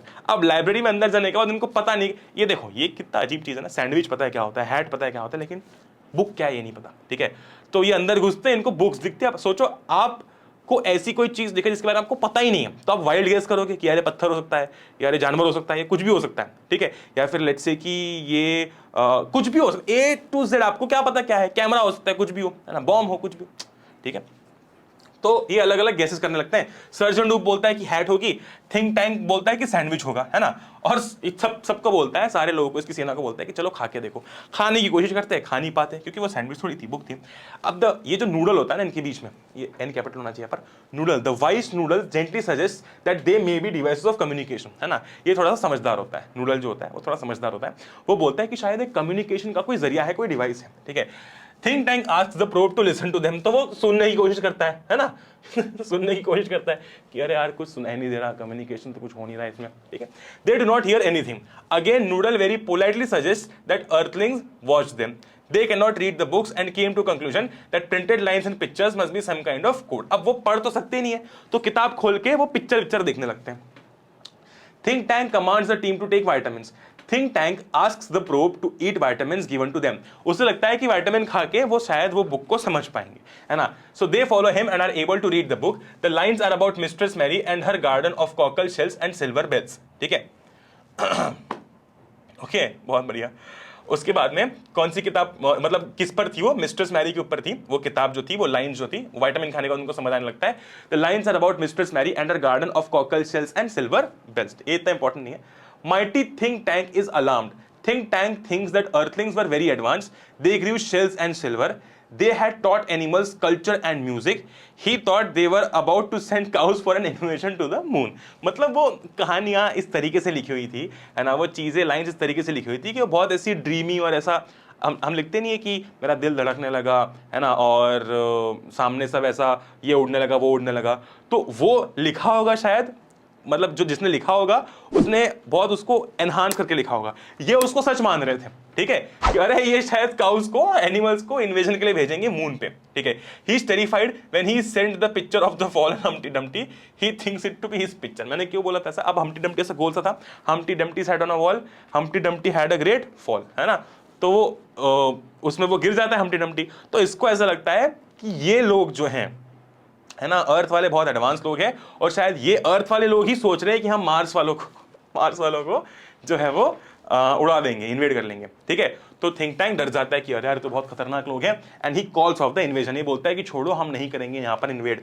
ही cancels the invasion, he asks his probe to leave. सबको कहता है कि चलो सब यहाँ से निकलो। He orders his fleet to escape to the star Alpha Centauri and evacuate Mars. He wants to be as far as possible from Earthlings. तो बेसिकली ये इतना डर जाता है कि ये मार्स भी पूरा खाली करा देता है, क्योंकि इसको लगता है कि बहुत जल्दी अर्थ के लोग आके क्या करने वाले हैं, हम पर हमला करने वाले हैं, क्योंकि उससे लगता है कि हम्टी डम्टी वो है ना। और वो फॉलन हम्टी डम्टी का मतलब ये है कि अर्थ वालों ने मार्स को के ऊपर कब्जा कर लिया है, काबू कर लिया है, ठीक है। So Martians and Earthlings are friends in 25th century. The historians reveal that it was Mother Goose, a book of rhymes that saved Earth, है ना। ये मदर गूस जो बुक थी, इस बुक ने बचाया, क्योंकि इस बुक से इसको लग रहा था कि जो कि अर्थ वाले मार्स पर इन्वेड करेंगे। Anyway, noodle succeeded think tank and became the head of Mars. Mars and earth were now friends. अब मार्स और अर्थ फ्रेंड है ना। तो ये निपट गया जब अपना थिंक टैंक, क्योंकि ये तो वैसे भी पागल ही था, है ना, एक नंबर का। तो नूडल ने उसको सक्सीड किया, नूडल थोड़ा सा समझदार था। अब मार्स और अर्थ जो है वो दोस्त हैं। Earthlings had even set up a library in their capital, Marsopolis. Funnily, however, Martians could never gather the courage to read the Mother Goose book, है ना। बात ये थी कि अब मार्स पर मार्शियंस के लिए एक लाइब्रेरी भी सेटअप की गई थी, लेकिन कभी भी ये मार्शियंस वो मदर गूज नाम की किताब नहीं पढ़ पाए, क्योंकि इनके अंदर अभी भी डर है कि शायद ये वही सब चीजें यहाँ पर लिखी हुई है मार्स के इन्वेजन के बारे में। दैट बीइंग सेड, ये चैप्टर भी होता है समाप्त और हमारी पूरी किताब होती है समाप्त। ठीक है जी, लव यू ऑल। मुझे उम्मीद है कि आपको ये दोनों ही किताबों से सब कुछ समझ में आया होगा। बहुत मेहनत डाली मैंने इसके पीछे, बहुत टाइम लगाया है, हर चीज़ को बहुत एनालाइज करके आपके लिए वीडियो बनाया है। उम्मीद करता हूँ कि इन दोनों वीडियोस से आपकी हेल्प हुई होगी। हम लोग मिलने वाले हैं बहुत जल्दी साइंस के पेपर के लिए, लेकिन इंग्लिश के लिए ऑल द बेस्ट। ठीक है, सब्सक्राइब कर रहे हो तो मत भूलना कि हम एग्जाम एंड तक नहीं, 11वीं में भी साथ हैं। Love you all, take care, जय हिंद, वंदे मातरम, गुड बाय। मिलते हैं, बेस्ट ऑफ लक, फोड़ के आना, मैं वेट कर रहा हूं, I will be waiting here. तुम जाके पेपर फोड़ के आओ और मुझे बताओ आपका पेपर कैसा गया। ठीक है जी, bye bye, take care, good bye, मिलते हैं, टाटा।